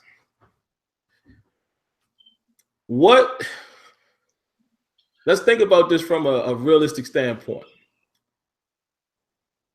What would have to happen in Madden 18 for us to accept the fact that what if CFM doesn't get a lot? What if, I don't know. I mean, What if there's not a lot of changes in this area of the game or that area of the game? And the reason why I asked that question, again, man, I have to go back to, I mean, this is dreadful, but I have to go back to Madden 06. I have to go back to, in the more recent future, when they went over to the PS4 and the Xbox One and all of that. I don't really recall, and I could be just forgetting, man, because, Smitty and Azure, y'all know with us being so involved, sometimes I forget things for year to year. I don't really remember it being that much of a difference from like the Madden 25. I mean, the next gen version has some different things, but I don't think it was anything overly crazy. Like there was no change to this area of the game as far as like CFM or MUD. I think it was relatively the same. It just had a little more things. So my point is, what should we expect? Like, let's just be honest. In terms of, let's just say, I'll give y'all this example, and then I throw it to Smitty. Look at FIFA. Now, granted, FIFA was already set. We already know that. But what I'm saying is, what's very important to look at, FIFA 17 was basically, like, let's think about this. It was basically FIFA 16.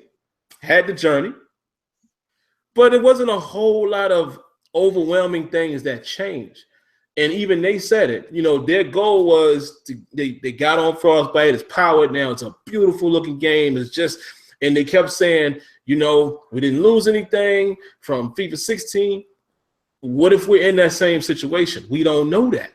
And I promise you, whatever the case may be, when we know ourselves and when news comes out and then we can talk, we're going to tell y'all exactly what's going on.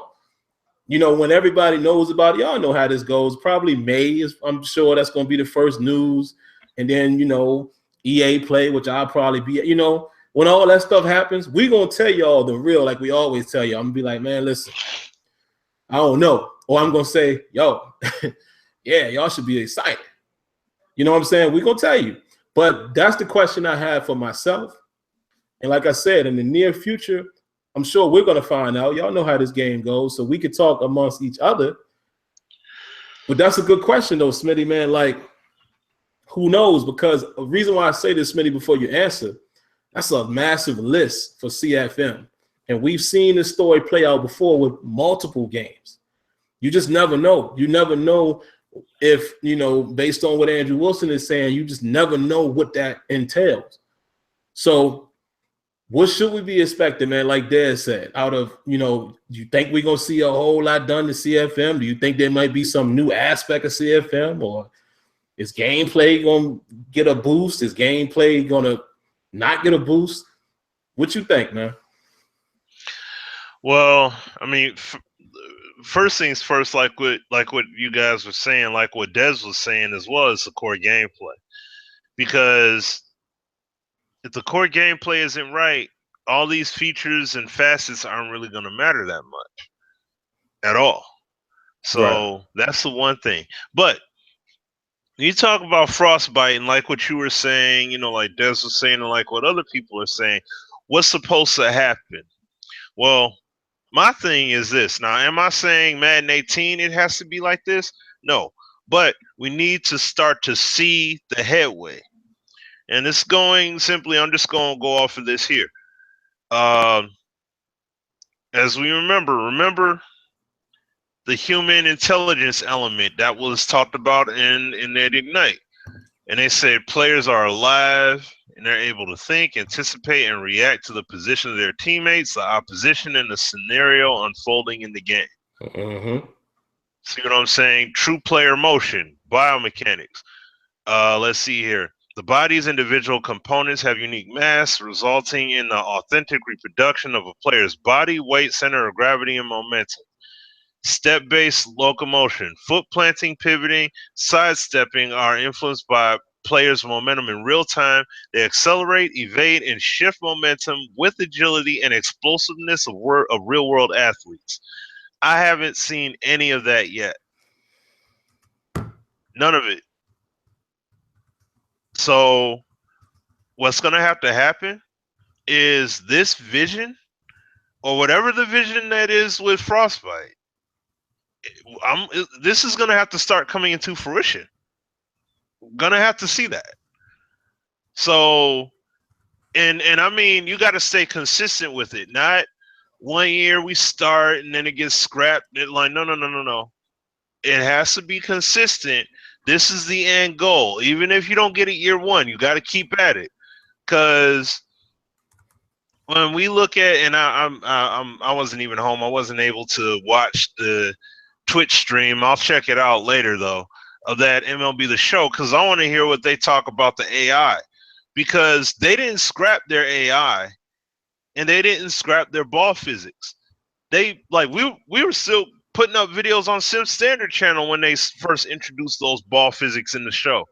And then they kept building and building and building. They never stopped. Yeah. And look where they're at now with it. Oh, now you can hit the ball.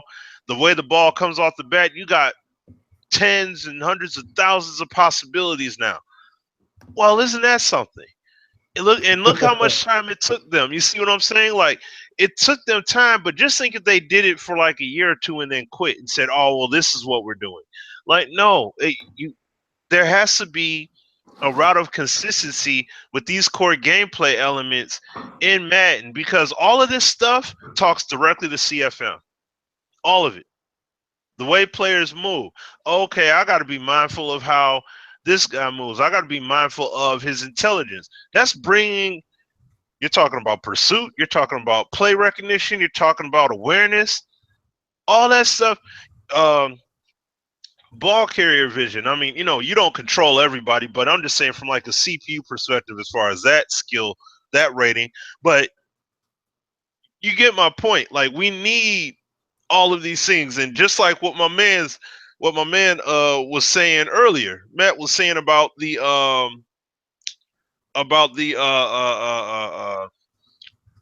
what was it? It just slipped my mind. Oh yeah, how defenders how they would play different routes and everything. See, that part matters.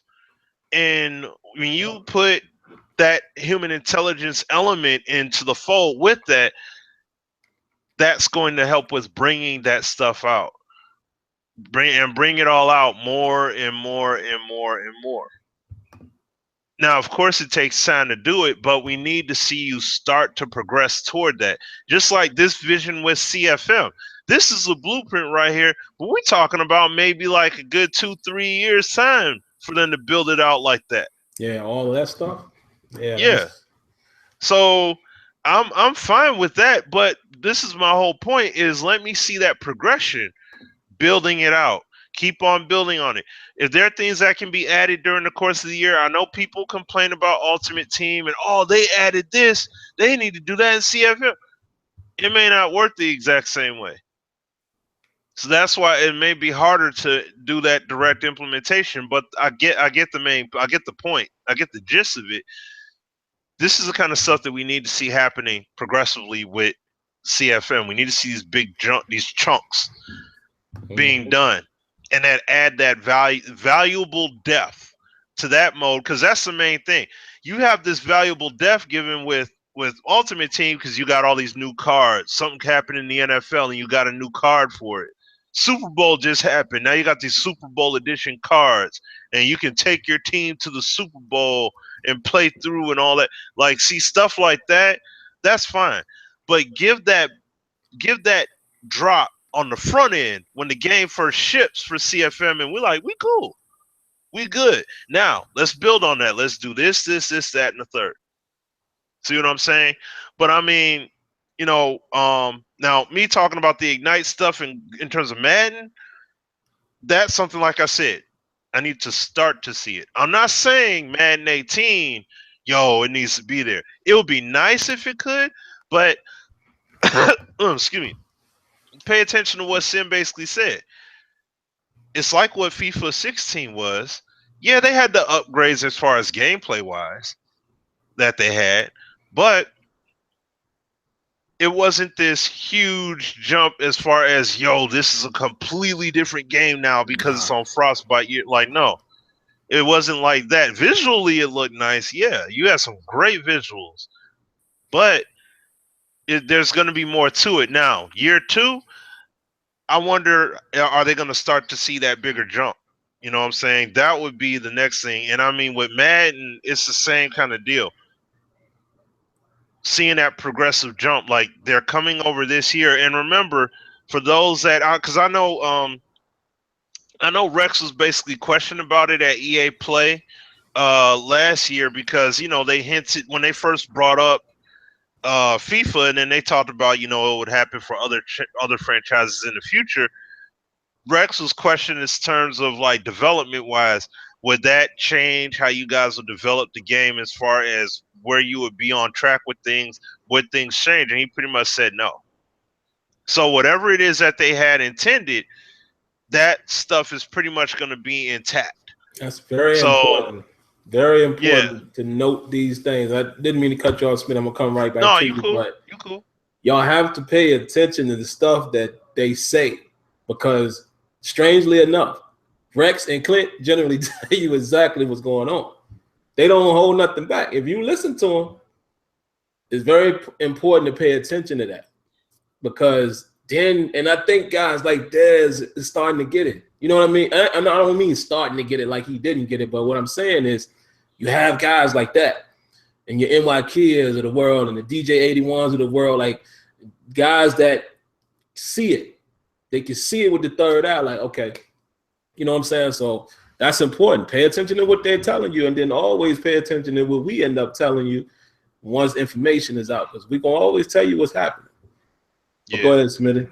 Yeah, no, I was just saying. No, that's pretty much what I was going to cap it there because, like I said, like you did in your interview with Clint. What did he just say? We just got player weight in terms of like at least the O-line play. He said it's part of the formula, but it's not fully implemented. So see, this is once again when you talk about the whole Ignite thing and you're talking about player movement, you know what I'm saying, step-based locomotion, biomechanics, how is that going to unfold with going over the frostbite? That wouldn't be, to me, that would be a year one question for a potential year two kind of deal, for a year two discussion. You see what I'm saying? Planting that seed for the next year. Because like, if they're able to do something out the gate, that'd be amazing. But outside of visuals, I don't see this game taking no big, huge leaps and bounds until year 2, year 3. That's when you're gonna start. I believe by like year 3, that's when you'll have more games on the engine. But then also you'll see them start to share their tech a lot more. Then that's when I would start saying, okay, what about that 22-man, player movement? Because FIFA got it, y'all on the same tech.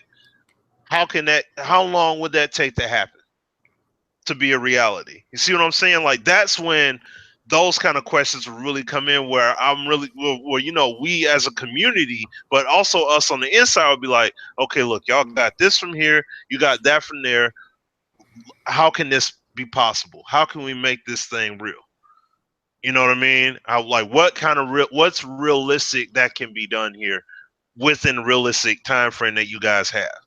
That's when we have those kind of discussions. So, but I'll throw it back to you, Sim. Yeah, man, and I want to get Matt back in here, and then we'll go to AZ and then grab Dez again. I'm just waiting for. I'll keep rambling until he unmutes. And again, Google Hangout. If y'all watching this, if somebody sees this, yeah, there you go. Oh, there you go. Google Hangout. I just have my see y'all finish. They got to give us an ability.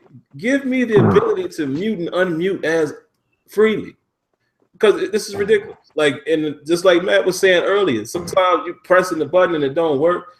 But whoever's running the Hangout should be able to unmute guys, mute them. It's just, come on, man. Y'all got to do better. But what you got for us, man? What's your thoughts on that? Like, what outside of what you want, what are you expecting? Like, just what are you expecting in general from 18? Like, what if certain things aren't touched? How would people feel about that? Same mindset as y'all. Like, my biggest thing is gameplay. because essentially when it comes down to it, when you're with your homeboys, when you're by yourself, you're gonna want to play the game and enjoy it. My expectations on the game itself, with them going over to the Frostbite engine, I'm expecting about 50% of an upgrade than last year's model or 17. I'm looking for the offensive line to be fixed. I'm looking for, some of the things I said earlier today, but if they don't have it, I just want the gameplay to be fixed for the most part. None of the same bugs that they were running into last year's model. That's always my biggest thing is when they come out with a new year's model, they still run into the same bugs that they had last year's model. Like that stuff should be gone. I'm tired of seeing that. I can't even accept that anymore. It's bugs from last year's model still in this year's model. But this is supposed to be a brand new game and a new year and all this other stuff. Like, I'm not accepting that anymore. But I know I'm not a developer. So, I know you guys told me like, well, they got people who test the games out and the bugs happen and stuff like that. There was one game I got highly excited for. It came out on my birthday. It was a wrestling game. When they picked it up, it was the worst wrestling game. I can't believe like I didn't go to work because I normally don't work on my birthday. I went and bought this game, dude. And you know what was funny about it? It was supposed to come out on my birthday. It came out the day after my birthday. And I didn't even go to work that day because I normally don't work on my birthdays. And so when I picked up this game was straight garbage. Garbage. Like, that kills your whole vibe when you go pick up a game that you've been waiting for. You've been watching all these videos of them like, oh, okay, we got the motion caps going on. This is how we're gonna do this. The punches are gonna be different. The kicks, all this stuff they made this game sound like it was gonna be the bomb day. Man, I took it back the same day. That's how mad it was. That's how mad it was about this game. So I'm not gonna say I'm gonna do that with Madden. I mean, because like I said, they're going to the Frostbite engine. I haven't played any games with the Frostbite engine in it. So I can't really. I know I played the Battlefield 4 plays, and did that have Frostbite in it? Did that have the Frostbite engine? It's been in Battlefield since Battlefield 3, I want to say. Okay, I only played 4, Battlefield 4, and I like Battlefield 4. That's the only Battlefield I actually like. I like the modern guns and stuff like that. But when it comes down to Madden, that's what I'm looking for mostly is just some of the bugs to be gone. That was the last year's model. The offensive line to be better, a little bit more defensive schemes to make the game more strategic, and like 50% where we wanted to be for the most part. That's progress to me. And like the visuals of the game, I know you did a video. I know Sim did a video today about the cinematic gameplay being part of the game. I didn't get to see the video yet. I'm gonna watch it eventually, but I didn't get to see it yet. But I know a lot of videos when you see cinematic scenes, it makes the game look like, oh man, I wish the game looked like this. But visual wise, I want the game to be. Go ahead. The order did. It didn't Smitty. Yeah. The order did it. I mean, it's probably some other games, but the order looked exactly like the. You couldn't even tell it was a cutscene. Nobody touching that order right now. You couldn't even tell it was a cutscene. I mean, I'm hitting Smitty. We had E3, and I'm like, Smitty, when did we start playing? He's like, what are you talking about? Yeah. So that's the game. I was like, what? Who else? And see, y'all know what I always say. When one game sets the bar, I expect other companies. Now, I know it's different genres, but I'm saying we never give suggestions that we don't see from other companies. If I see somebody else do it, it's possible. So that's how I feel. But I will add this though to it. They spent the better part of a decade making that game. So building that up, even though the game was mad short, but they spent like a little over 6 years building, putting that game together. So for them to have those top-notch visuals, and plus the game was delayed because it was supposed to be a launch title for PS4. So it was delayed too. So that's the other thing about it. So I mean, amazing experience, but so when you look at Madden, that's why when you look at these other games, your GTAs and what's the name of the game? Like GTA, the Wildlands game that's going to be coming out. These guys spend years. Red Dead Redemption, there it is. Oh, okay. And those games, they spend like a good 4-5 years building one title. And then we directly compare it to Madden and be like, see, look what they did, and how come Madden? Like, it's like, no, it's not even fair. Yeah, like, fair. them dudes don't have nearly as much time. But one thing one of the main producers had told me before, Sean, was like, he sat down when I was down there, and he was basically saying, if you look at the progression from Madden, like when we was first there at 13, I think it was for Madden 16 at the time, and he was like, from the years of work we basically put into the game, when you look at it from that standpoint, it is comparable to what you get in a GTA product. The only difference is we got to do a yearly release. So we got start and stopping points. These cats can just keep on going with theirs. But you look at that body of work and what was done from one title to where it's at currently, and yeah, it's a big list of things that were done. So it's like, I get it. You know what I mean? I get it. Don't necessarily like it, but I do get it though. Like, I understand. Sucks, man. It really sucks. Yeah, that's saying it always sucks. Because we see it like devs. It's like we know stuff, and it's like, but yo, let me get I see my man Headlines of Bus is in here, man. Let me get him in, because I know we probably not gonna be on much longer, and I want to let y'all know too. I don't know, he can tell you what part of Florida he's in, but my man is nice with the barber, with the barbering. So check his channel out if y'all want to see some fresh lineups and things like that. And if you're in the area, go check him out, man. But I got him on, man. I'm happy for you to go ahead and get in here, man. What you got for us? What's going on, fellas? What up, man? What's happening, man? Chilling. Appreciate you guys having me on. Just getting off work, so you know how that goes. Yeah, no doubt. But I can agree. I mean, I just popped in late, so I don't know exactly what you guys have been talking about. I'm gonna listen to it again tomorrow on the replay it back. But I can agree with what Smitty was just saying. If you look at the game, I challenge anybody to go back and check out pop in Madden 2001 and see what your reaction would be with those graphics or visually how that game would look.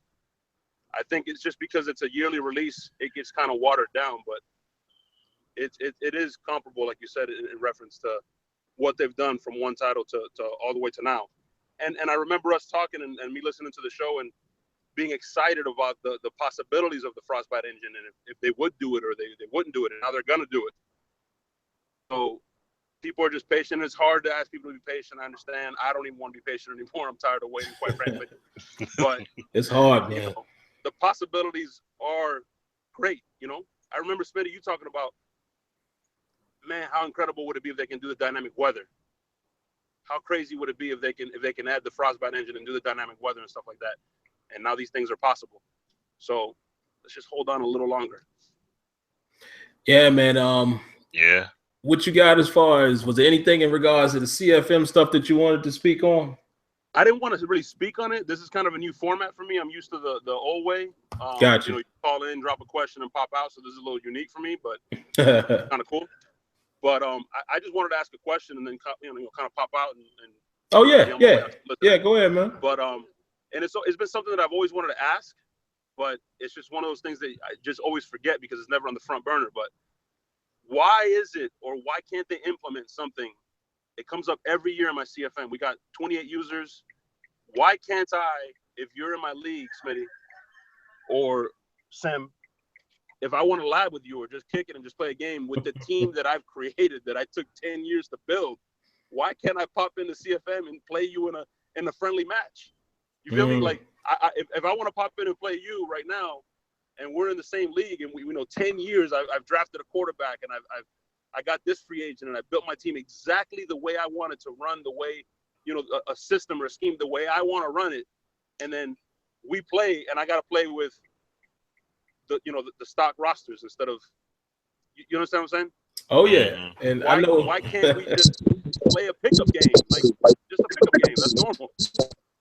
Azure is gonna love that question, man, because he's been asking for years. I'm actually gonna go to Azure next. Why you can't export that team? I mean, why?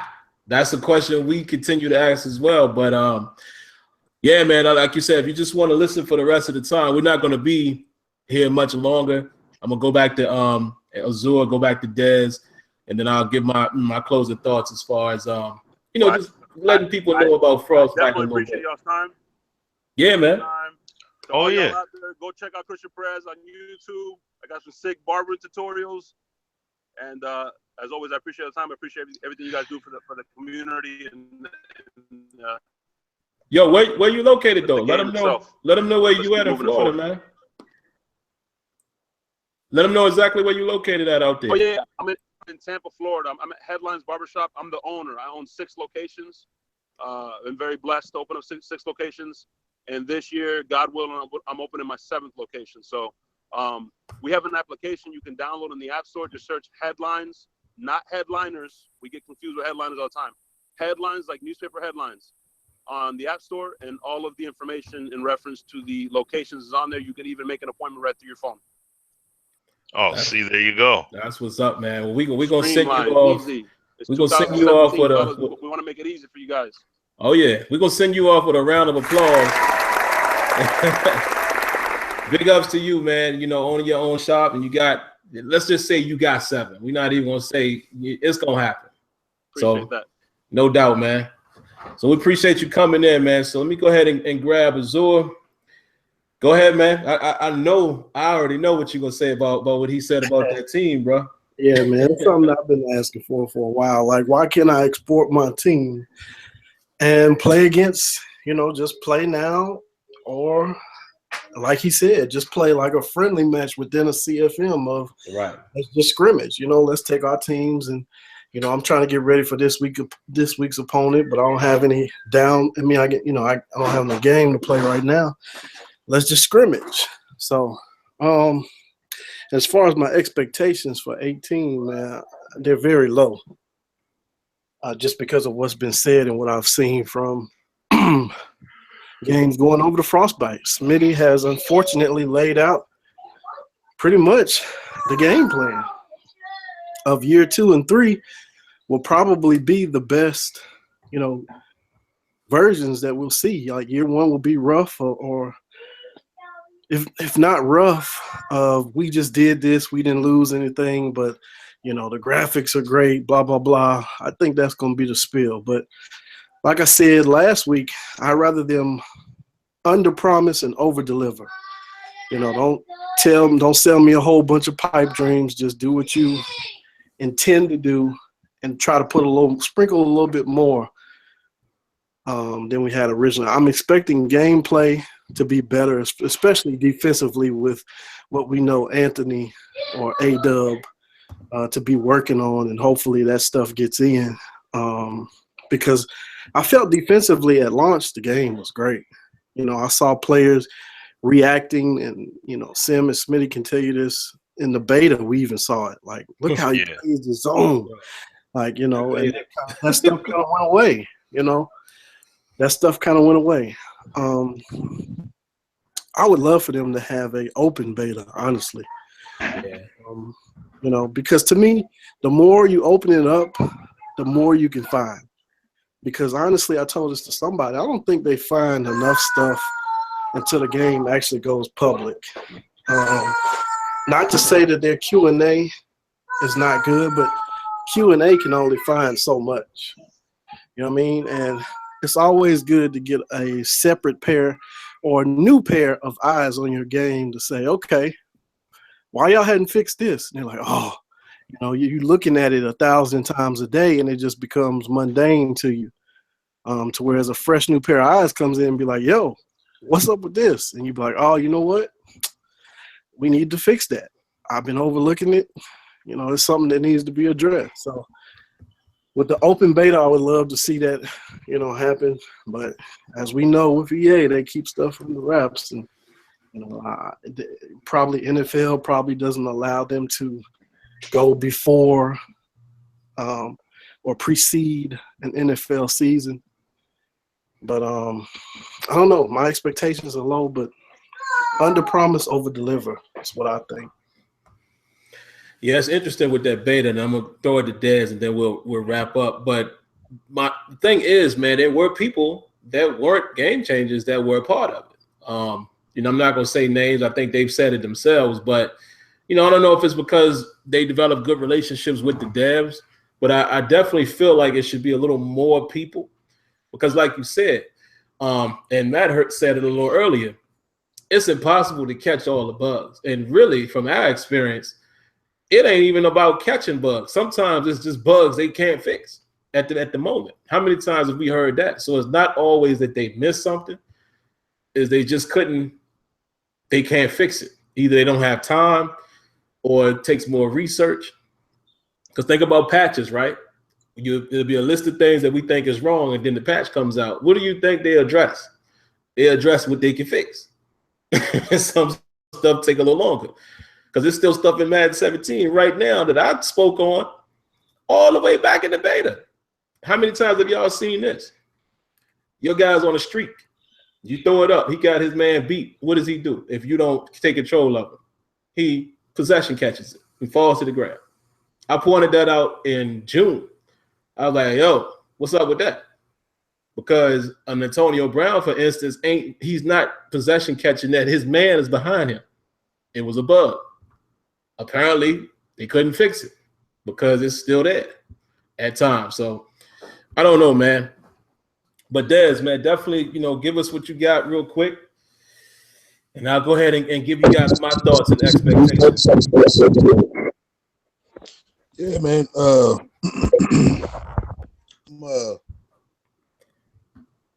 I agree with just about everything that's been said, man. And the thing that I think would be really dope, it would just be crazy, is, for me, I always come back to stats. And, it seems like that's the direction that the devs were taking early in the game to defend their game. And seeing as many of those tweets, I don't check for them as much, but I haven't seen as many of those little updates of, Madden users had 2.5 sacks a game this week or nothing like that. But I feel like if they take more advantage of the stats and they take more advantage of the stats as it pertains to rating how well a player played in the game. And, I think the biggest challenge for them is going to be with that is going to be accounting for people who play different quarter lengths and the amount of snaps that you see in the game, because, if I play a game with 8-minute quarters, I could probably get 2 or 3 sacks with my beast pass rusher. Do you want dudes to have 30 sacks a season ends up being the question, right? But if they could do something to where they could really simulate the impact that a player had on the game, just like in the Super Bowl, Devondre Campbell probably hit Tom Brady 3 or 4 times in the first quarter alone. Sure did. And that would not show up unless you were looking for it. But that would be something that would be interesting to see if they could implement in Madden and say, how many pressures did you get? How many quarterback hits did you get? Things of this nature. How many tackles, not necessarily tackles for a loss, but how many run stuffs did you get inside of a yard or two? And then if we talk about that, I think it would be crazy if you could keep the stat sheet, the final stat sheet for the season and the final schedule records for the season for every season that you play in that league. And you can say, oh man, in 2019, 1,400 yards rushing, and he had 700 yards receiving, ran for 24 touchdowns, blah, blah, blah. Like you lose so much of your franchise history every single season. And when they do that, dump of players who retire or just get too whacked to play because of regression. This is what I was saying earlier about what do we think that the game can handle in terms of creating an NFL environment that, each team has, 2 or 3 superstars, and, certain teams have more than others for a couple of years. You know what I'm saying? Fast tracking rookies to being nice, really being nice. The player of the week and getting quick and superstar development in season. Ain't seen it yet. And I play against the computer, so I done had a lot of dudes get player of the week that I was grinding for to get the XP at the end of the season. Something where they could track who won the Super Bowl every season, who was in the Pro Bowl every year. You know what I mean? Who, what were the 20 dudes in whatever stat category, or just do it by team. You gotta feel like there's the space in the system to be able to handle that. It was funny that, and I'm gonna leave it at this. My man earlier said, you know, about exporting your teams. I mean, I think that Madden 12 was the last Madden where you could do that. And we used to do whole fantasy drafts in CFM. We would do a whole fantasy draft when it got to the point, especially for Madden 12, I didn't have the internet for part of the year, so I wasn't getting roster updates. And I went through and man, we did a whole fantasy starters like 2K5 and daggone just export the two teams and just be like, all right, yeah, let's do another fantasy draft. You know what I'm saying? Like side by side. You know what I mean? Like these were the elements. And when we talk about what we could do with our own teams, when the amount of time that we spend in these leagues, and it's like, man, you had a great game with somebody. It's like, damn, I wish we could rematch that. But you in the NFC South and I'm in the AFC West. Like I'll see you in 2 seasons unless we meet in the playoffs. You know what I'm saying? Like if there was a way for us to do that, but this is a crazy idea I had a little while ago. Was if within your CFM, right? CFM, you had, and this kind of goes back along the lines with my historical stats. If they made a set of equivalent to MUT cards based off of the nicest players per season in your CFM,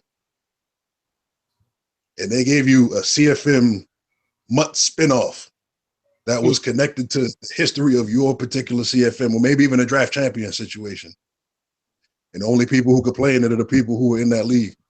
It's a crazy idea, but I'm just like if we could get to a point where they could really try to marry all these game modes to an extent in terms of the way that the game plays out, the little benefits of each one, you know what I'm saying? Like you can enjoy the benefits of MUT after you actually put your real work in CFM or something like that. You know what I'm saying? It's just an idea, but like the main thing I think would be dope would be to export your team, period, in whatever fashion you could play against them, raise the stakes, and have like a tournament of champions or something like that. Like you can only export a team that made the playoffs. I don't know.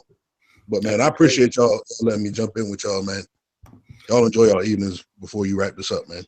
Yeah, no doubt, man. Well, we appreciate you coming on, you and Matt, my man, Headlines of Bus coming in. A couple guys that didn't make it, but man, this is the first of many. Like I said, the way I really want this show to start being is we want it to be where it's just a community show. You know, like we'll have a topic, we'll have a panel, guys will come in, and that'll be that. You know, like I would love to do that, nothing more than to do that. So maybe this was a test run, and then, you know, we could do some more later. But just to give you guys, you know, my expectations, and then I'll, you know, throw it to Smitty and Azure for our closing remarks. I'm going to say it like this. I'm going to preface it this way. Of course, we're privileged to have information. Now, with that being said, I'm going to look at it from this standpoint because my opinion has nothing to do with what I may know for the future. You know why? Because Smitty and Azure knows this. There's been things that we've been told that, you know, certain aspect or a certain feature that we asked for. And we were literally told that'll probably be like Madden 20. We was like, what? He was like, yeah. By then, yeah, we'll probably do that. So it's crazy because there's so much that can be done. But the expectations for Madden 18, based on the fact that Andrew Wilson is saying it's going to Frostbite, this would be my initial expectations because Rex pretty much already put it out there. Like Smitty said, even in the interview I did with him at EA Play, he said, we're not ready to comment on our engine yet, but whatever we're doing won't affect the process as far as what we're doing with the gameplay. So that told me right then. So Frostbite ain't really affecting gameplay. Not initially, right? I looked at FIFA. I saw it come over and I was like, okay, still the same gameplay, which is great. But I was like, okay, so maybe it's not pushing gameplay yet. That's how I'm looking at it. The way I was told, and I can't go into too much detail, but this was a conversation I had a while back. This was before the announcement, like last year, with somebody at EA. Not even on Madden Dev, just somebody I know at EA, and they was kind of giving me the ins and outs about how a Frostbite engine works. Because I asked him, I said, you know, I know that they're saying that Frostbite is the type of engine that you can share technology. And I was like, what exactly, how does it work? And I told y'all this before, but I was told that, well, you got to look at Frostbite sort of like a Photoshop, so to speak. And Patrick, I said Peter last week, Patrick Sutherland actually said something along these lines in the call last year. So he was saying it's kind of like you dump everything into it. And once everything is in it, now you can manipulate things. So if this team or this company is doing something cool, you can easily pull it because everybody, remember that's what Mr. Sutherland said, you'll be able to easily share, right? So hearing that information, it let me right there, put me in the mindset of, okay, so everybody got to get in. All right. Once they're in, then maybe Frostbite allows them to do more stuff. Hold on, man. Go back downstairs, okay? I'm almost done. So maybe Frostbite allows them to do more things. So maybe they have an idea for the game later on. Now the Frostbite engine allows them to do it. But to me, it seems like the initial focus for all of these companies, all of these individual components, you know, your NBAs, whenever that returns, and we're hearing the fall and NHL and, you know, Madden, etc. It sounds like to me that the goal is to get there. And once it's there, then you'll start seeing the true benefit of game development. So to me, I'm going in it with the mindset, and who knows, like I said, there's stuff that obviously that we know that we've talked to these guys about in the past, but we still haven't seen anything right now. And like I said, even when we do, we still can't share it with you guys until we can. But our mindset going into it was kind of like, okay, so this is what I think we'll probably see. It's probably going to be a visual upgrade. I'm pretty sure. I would expect that because, you know, it's the game. That's what it's built on. Every one of the games we've seen on Frostbite look good, right? Even Unravel, that game looked good. The physics and stuff, like the way the water dripped in it, it's beautiful.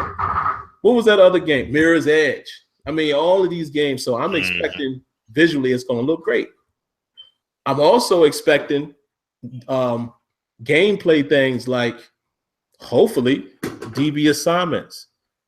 Hopefully we get something like that because this is something that Rex said they were trying to do that they haven't been able to do. So I'm also expecting improvements to what's in the game. Like Azure said, I'm expecting, I need to see some improvements to the trenches. I'm sorry. I need to see something. I mean, I don't know how big or how small it's going to be, but I need to see something change in the trenches. I want to see some better DB and wideout interaction. I want to see more animation to replicate situations, drop catch animations, because if Rex said that their vision is still the same, I want to see whatever their gameplay vision was going forward is still intact. So let's take Frostbite out of the situation. That would mean I want to see, like I said, improvements to what's already there. The base is already there. I want to see improvements to that. I want to see some trench play improvements and DB and wideout interactions and player movement. Those are my biggest things that I'm looking for. Now, if those things make it in the game, then great. Because then we're in position to get player-specific animations and things like that. Because I've said this to y'all 100 times. I want all of that, but it don't matter to me if guys still sliding and gliding. Don't make me know. It makes no matter that the animation is cute, but his positioning and his footing don't matter. I don't want it like that. I want the core stuff to be right. Like Azure said, let's get some more animations or something going on in the trenches to make these dice rolls seem more dynamic, because we all know the truth with that. Until the game is fully dynamic, you're always going to have some type of give and take dice roll. But the way you combat that is have multiple animations that allow multiple dice rolls to trigger. Maybe add some more traits in there. That's another thing I want to see this year. But we'll have to see. I don't know if these things are going to be there. Again, we've talked about all of this. You've heard Rex and them talk about all of this. Y'all remember this, Smitty and AZ, even back from Madden 16 when he did the interview with Hip Hop Gamer. He was saying then, like, we want to get to, player specific. They want all of that. So it's no secret that we've had these conversations with them. The secret as far as like NDAs and all that is when we officially know exactly what's happening for that game, then we can't speak on those things. But in the general sense, there's no secret. We know all of that stuff is what is on their mind. So I'm expecting to see that because Rex usually starts mentioning things like, if y'all pay attention, the year before, he usually started mentioning things that he kind of want to do for the next game. Like A-Dub said, we're assuming that they're doing deep zones this year. So those are the things that I'm expecting. I'm not expecting the groundbreaking, earth-shattering Madden. No, I know better than that because, like I said, we've seen transitions from other games. It don't work like that. There's going to be time spent to do that. So we already know that. But listening to what he said, it doesn't shift the focus of what they're trying to do with the game. Then, okay, so I want to see what was your 18 plan. The only thing you never know, it could be some hiccups or snags. Now, we all got to wait to see that. There's always possibility for that. But no, I don't have huge expectations, man, like thinking this is going to be the one. Nah, right. Because with anything, you got to get there first and then you take off. Mm-hmm. You got to get comfortable and then you go ahead and shift to the next gear. So, but I think I think if they stay in pace with what they've been doing, what we shouldn't do is none of us should be able to come back come August or June, because by June, everybody gonna see it. Nobody should be able to look back and say, oh, that was a mistake. If anything, I think worst case scenario wasn't much done, but I'm still expecting things to be done, if that makes sense. So there you go. That's my assessment. But to go ahead and wrap us up, man, Smitty, go ahead and give your last thoughts and then throw it to AZ, and then we up out of here, man. All right. Well, pretty much, like what you said, Sim, I mean, we're essentially waiting to see what Madden is going to have as far as, outside of the visual aspects. The visuals, yeah, we see that. But what can we expect as far as overall gameplay and that being built out? And that's what I was saying, earlier on. This first year is, you're going to see some gameplay things done, but I don't think it's going to be as big because they're making the transition to that, to that new engine. So they're making that transition is one thing, but then going from there, that's what I'm saying. The next two games, because first you have that initial year they're on the engine, but then you have that next year where it's like, okay, that now they have that year being on that engine. Now what are these guys going to be able to do? Then the following year, okay, they should be comfortable in their own skin. Now let's go. Now we could really press the matter, and that's what, like I was saying earlier, like when I have once we have the opportunity, whether it's one of us, all of us get to go, whatever. I'm definitely gonna not only be talking about whatever it is that they do and talking on that, but I'm also gonna be planting seeds as far as next year, or next 2 or 3 or whatever. What it is that can be done, like, can this be done? Can that be done? Like, and just formulate it and be like, yo, what about this happening? Because of what's happening in this game. Because as you guys remember, like what Sim had named off, you saw how Unravel looked. And you've seen the visuals in there. Beautiful. You look at, now this is the other thing too, when you look at gameplay mechanics and look at what's the name of the game? Mirror's Edge. Yeah, it has the visuals and it has the sound effects, but it is Mirror's Edge. Is it a huge leap and bound? You know, is it leaping and bounding over the original effort that was done on 360? I didn't see the game, you know, being that or what have you, being that huge Right. of a difference. So the gameplay mechanics still look similar there, but the bottom line is that I'm looking to see how things are going to be built out. You know what I mean? Like I said, that's the first installment on that engine, but then now let's see what happens as far as the progression from there. So let me see here, and just off of the comments that I see there, is chasing mud.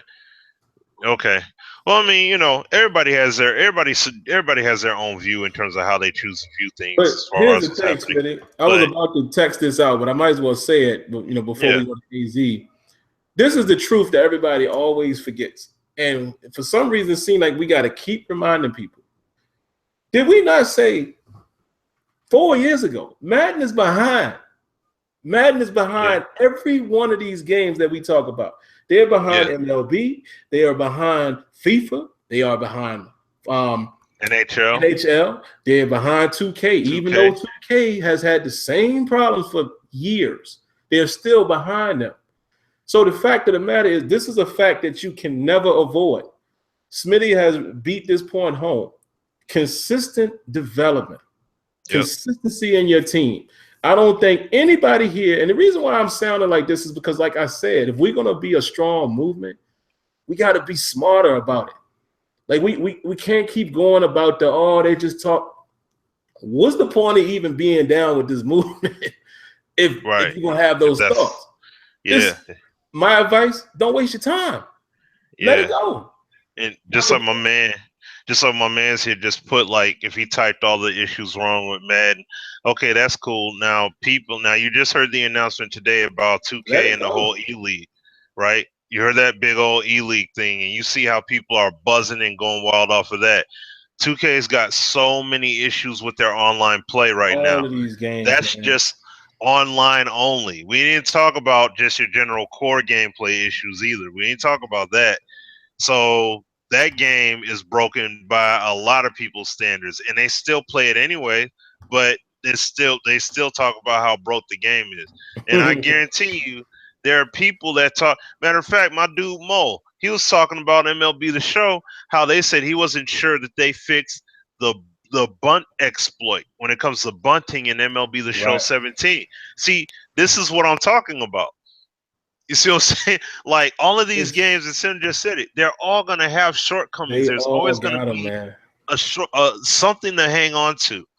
So if I was a baseball, there's dudes that go to EA, there's dudes that play MLB The Show that love baseball. And if I bring up MLB The Show and I'd be like, man, the show, that game is dang near perfect. They look at me sideways like, the heck you talking about? Man, they got so many things wrong in that game. I'm like, dang, okay, I didn't know. Because I'm casual on it. Like FIFA. My man Bates exactly on FIFA. And I was like, what? He was like, trust me. He said, it's a good game, but not the way you be praising it. And I was like, wow. So I'm just saying this, man. Listen. They all got it, man.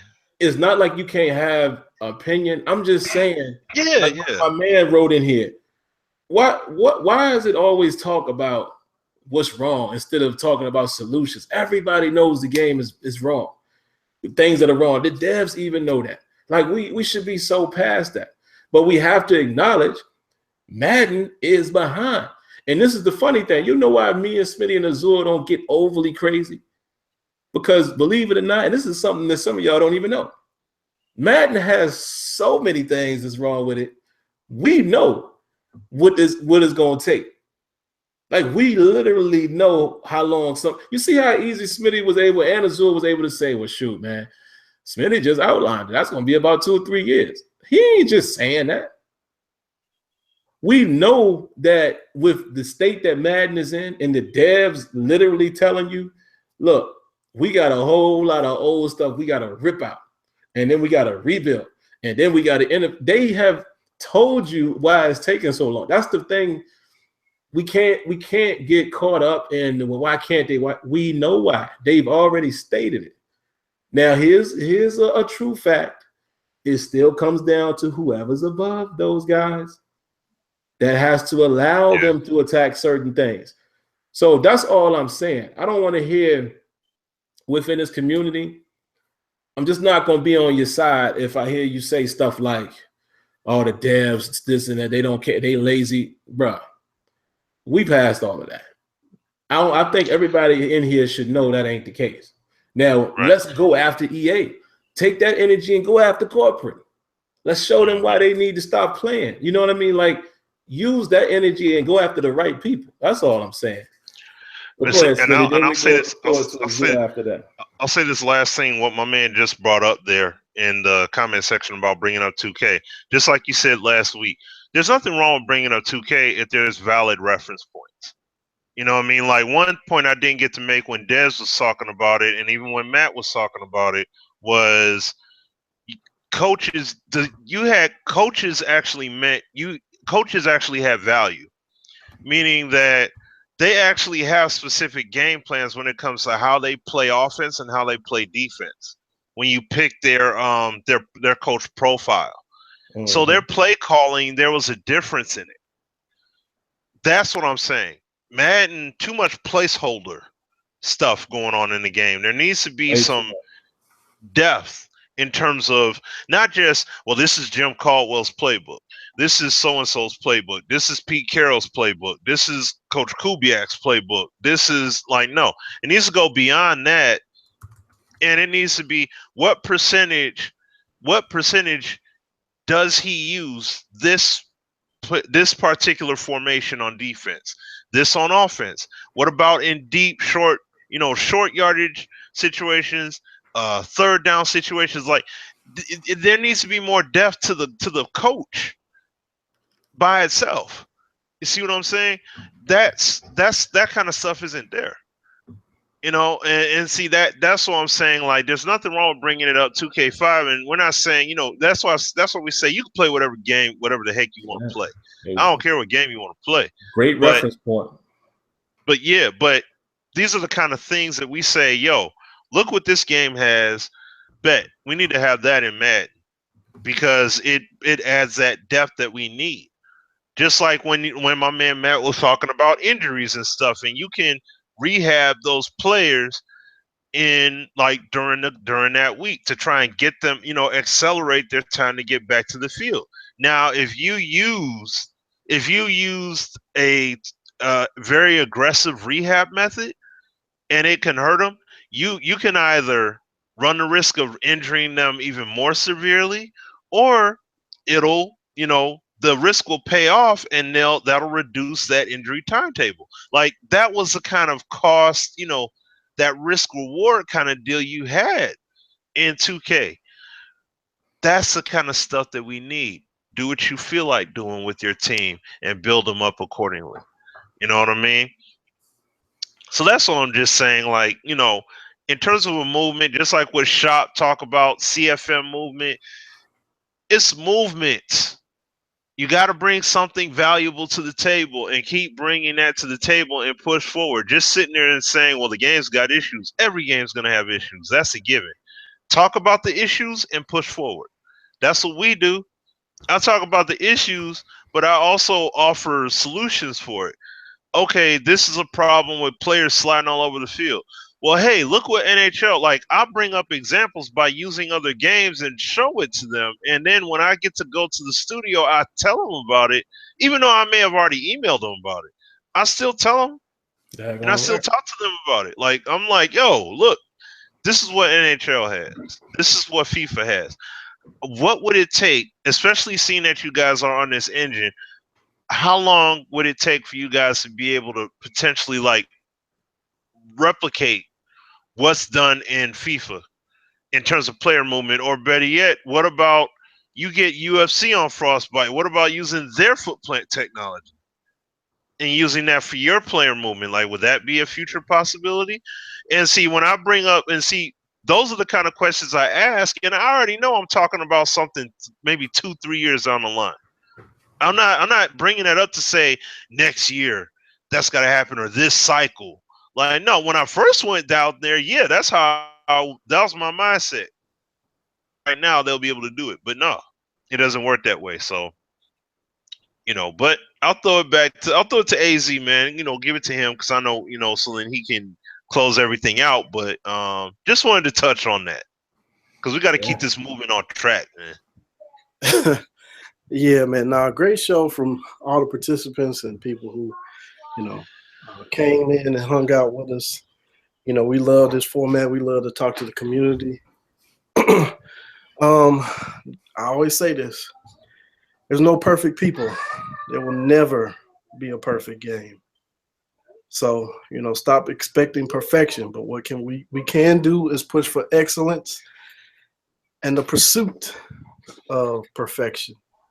You'll never really get there because there's no perfect people, but you can pursue it actively. And that's what we want to, that's what we want these developers to do.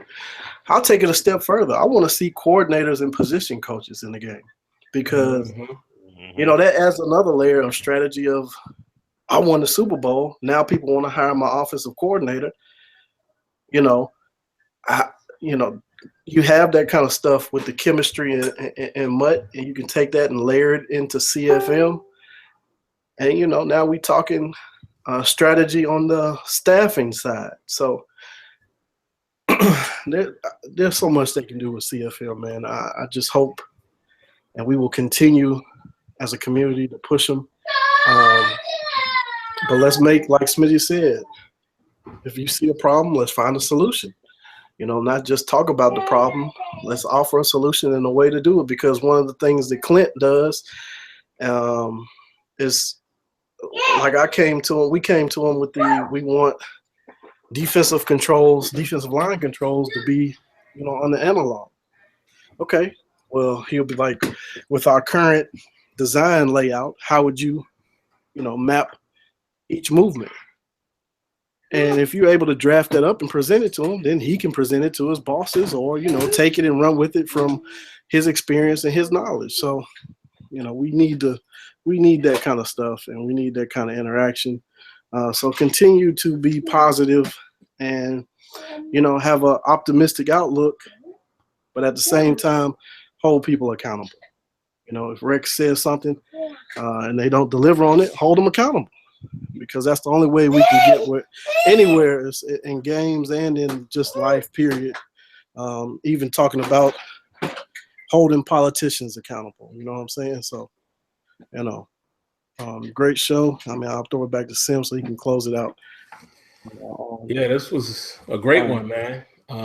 Listen, we would like to do this all the time, man, as a panel. And we'll even get it more structured. I know a lot of times we have one or two topics, but maybe we'll just have it as just one topic. Because as y'all can tell, we always go on over time. Even though we're not necessarily on a time limit. But just a couple takeaways, man. You just want to think about what Azure just said. Something very simple. And I usually don't take a lot of credit for anything, but I know I was one of the people who brought this up. Something as simple as now how when you click the right stick, it'll send the closest guy. And I stood right in EA's office, was like, hey, man, I don't like the fact that I got to put this guy in spy. Yeah, thank you for that. I have used that many times and has caused a fumble or a errant pass. Absolutely. And it's little stuff like that. So that's giving you an example of what he said. Clint always challenges us. How would that work? And then it's just a matter of it getting done, man. Just because we give him feedback also don't mean it's going to happen. That's A-Dub told us that. It's like, man, it ain't nothing most guys have. It's probably nothing that we haven't thought of that we hear from y'all. He said the validation from you guys, though, helps it in a case where we can present it. If it's a feature that we wanted, then we can say, see, we told you they want that. And it has more, credibility to it. But, the last thing I would say, man, is listen, y'all, we're all grown men. Maybe some of you guys are young. I don't know. You might be 13, 14, whatever. But I'll give you some advice. Why waste your time, man, on anything that ain't for you? That's just me. It pains me sometimes. Not for Madden, for EA, for anything. Just as a man, I hate when I see another grown man. Because let me tell you, since I've been doing this, it's been grown men, like older than me. It pains me to see grown men act this way over something that they don't like. That I will never understand that. If you've gotten to the point where you feel like all it is rhetoric, all they do sell the same thing every year, why are you still involved? Why are you a part of the conversation? Why are you playing the game? I don't get it. I don't understand that. Like, I give y'all this example all the time. What's the definition of insanity? Doing the same thing over and over and expecting over and over. I always give the same example, man. Y'all know I like music. I'm a hip hop head, and the conversation always comes up. They say, you know, who are the best three right now? Your Biggie, Jay-Z, and Nas, if you will, of this era. I don't put Drake there. I like Kendrick. I like Cole, and there's a couple other guys that fight for that spot. I don't put Drake there because Drake ain't always in the lane that I want him to be in. Now, I'm not saying you can't progress as an artist, but I don't need that lover boy halfway singing that you're doing mixed in. I don't want to hear that. You know what I'm saying? You're not. So you know what I do? I don't buy Drake albums. I don't listen to them. I'll catch a song from time to time on a mixtape, but I don't. And that's the same thing. If you're not, why should I ever be in that conversation if I'm like, that ain't for me? I don't get it. Why should I buy his album and I know what it's going to be every time? You know, he's going to give you a little singing. He's going to give you some reggae. He might rap. I know this going in. So why should I make a video critiquing his album knowing that this is what he does? And that's my only point in life. So if any of you younger guys out there, I mean, you might be in your 16, 17, take it from somebody who's experiencing life, man. Like, y'all know I like to drop jewels from time to time. Don't waste your time on stuff that don't matter. Because I applaud a lot of these people that I've known over the years that say, I don't fool with Madden no more or whatever game it is, and they really don't. Those are the people I really respect because they're doing what they said they're going to do. That's how I am. The day I tell y'all I'm done with something, I'm done with it. Like, if I be like, all right, I ain't doing this Madden thing no more. I'm tired of being a game changer. Y'all won't see me doing it no more. Just it. So just my little two cents worth of advice, man. But other than that, this was a great show. Next week, I guess we'll say right now, unless there's some more surprises, we'll talk about the 2K and the eLeague that they've invented, which Azure had this idea a long time ago. But anyway, somebody heard us talking. And, you know, we'll get into that, man, and what that means for them. And, you know, if some of you guys want to come in and talk about that as well, same format. And let me advertise that. If y'all want to be a part of the show, again, for you new guys that may see this, all we need is your email. It's not required for you to be on screen. You can do Google Hangout, you know, just by voice. But let's make this more into a discussion. You know, I know y'all like to hear us talk, but, you know, why not be a part of it? So there you go. Great show. Appreciate everybody coming out. And that's going to be a wrap for this week. We'll see you guys next week. Enjoy your first week without football. Sad, ain't it? Real sad. All right, guys. We catch y'all later, man. Peace. All right. Peace.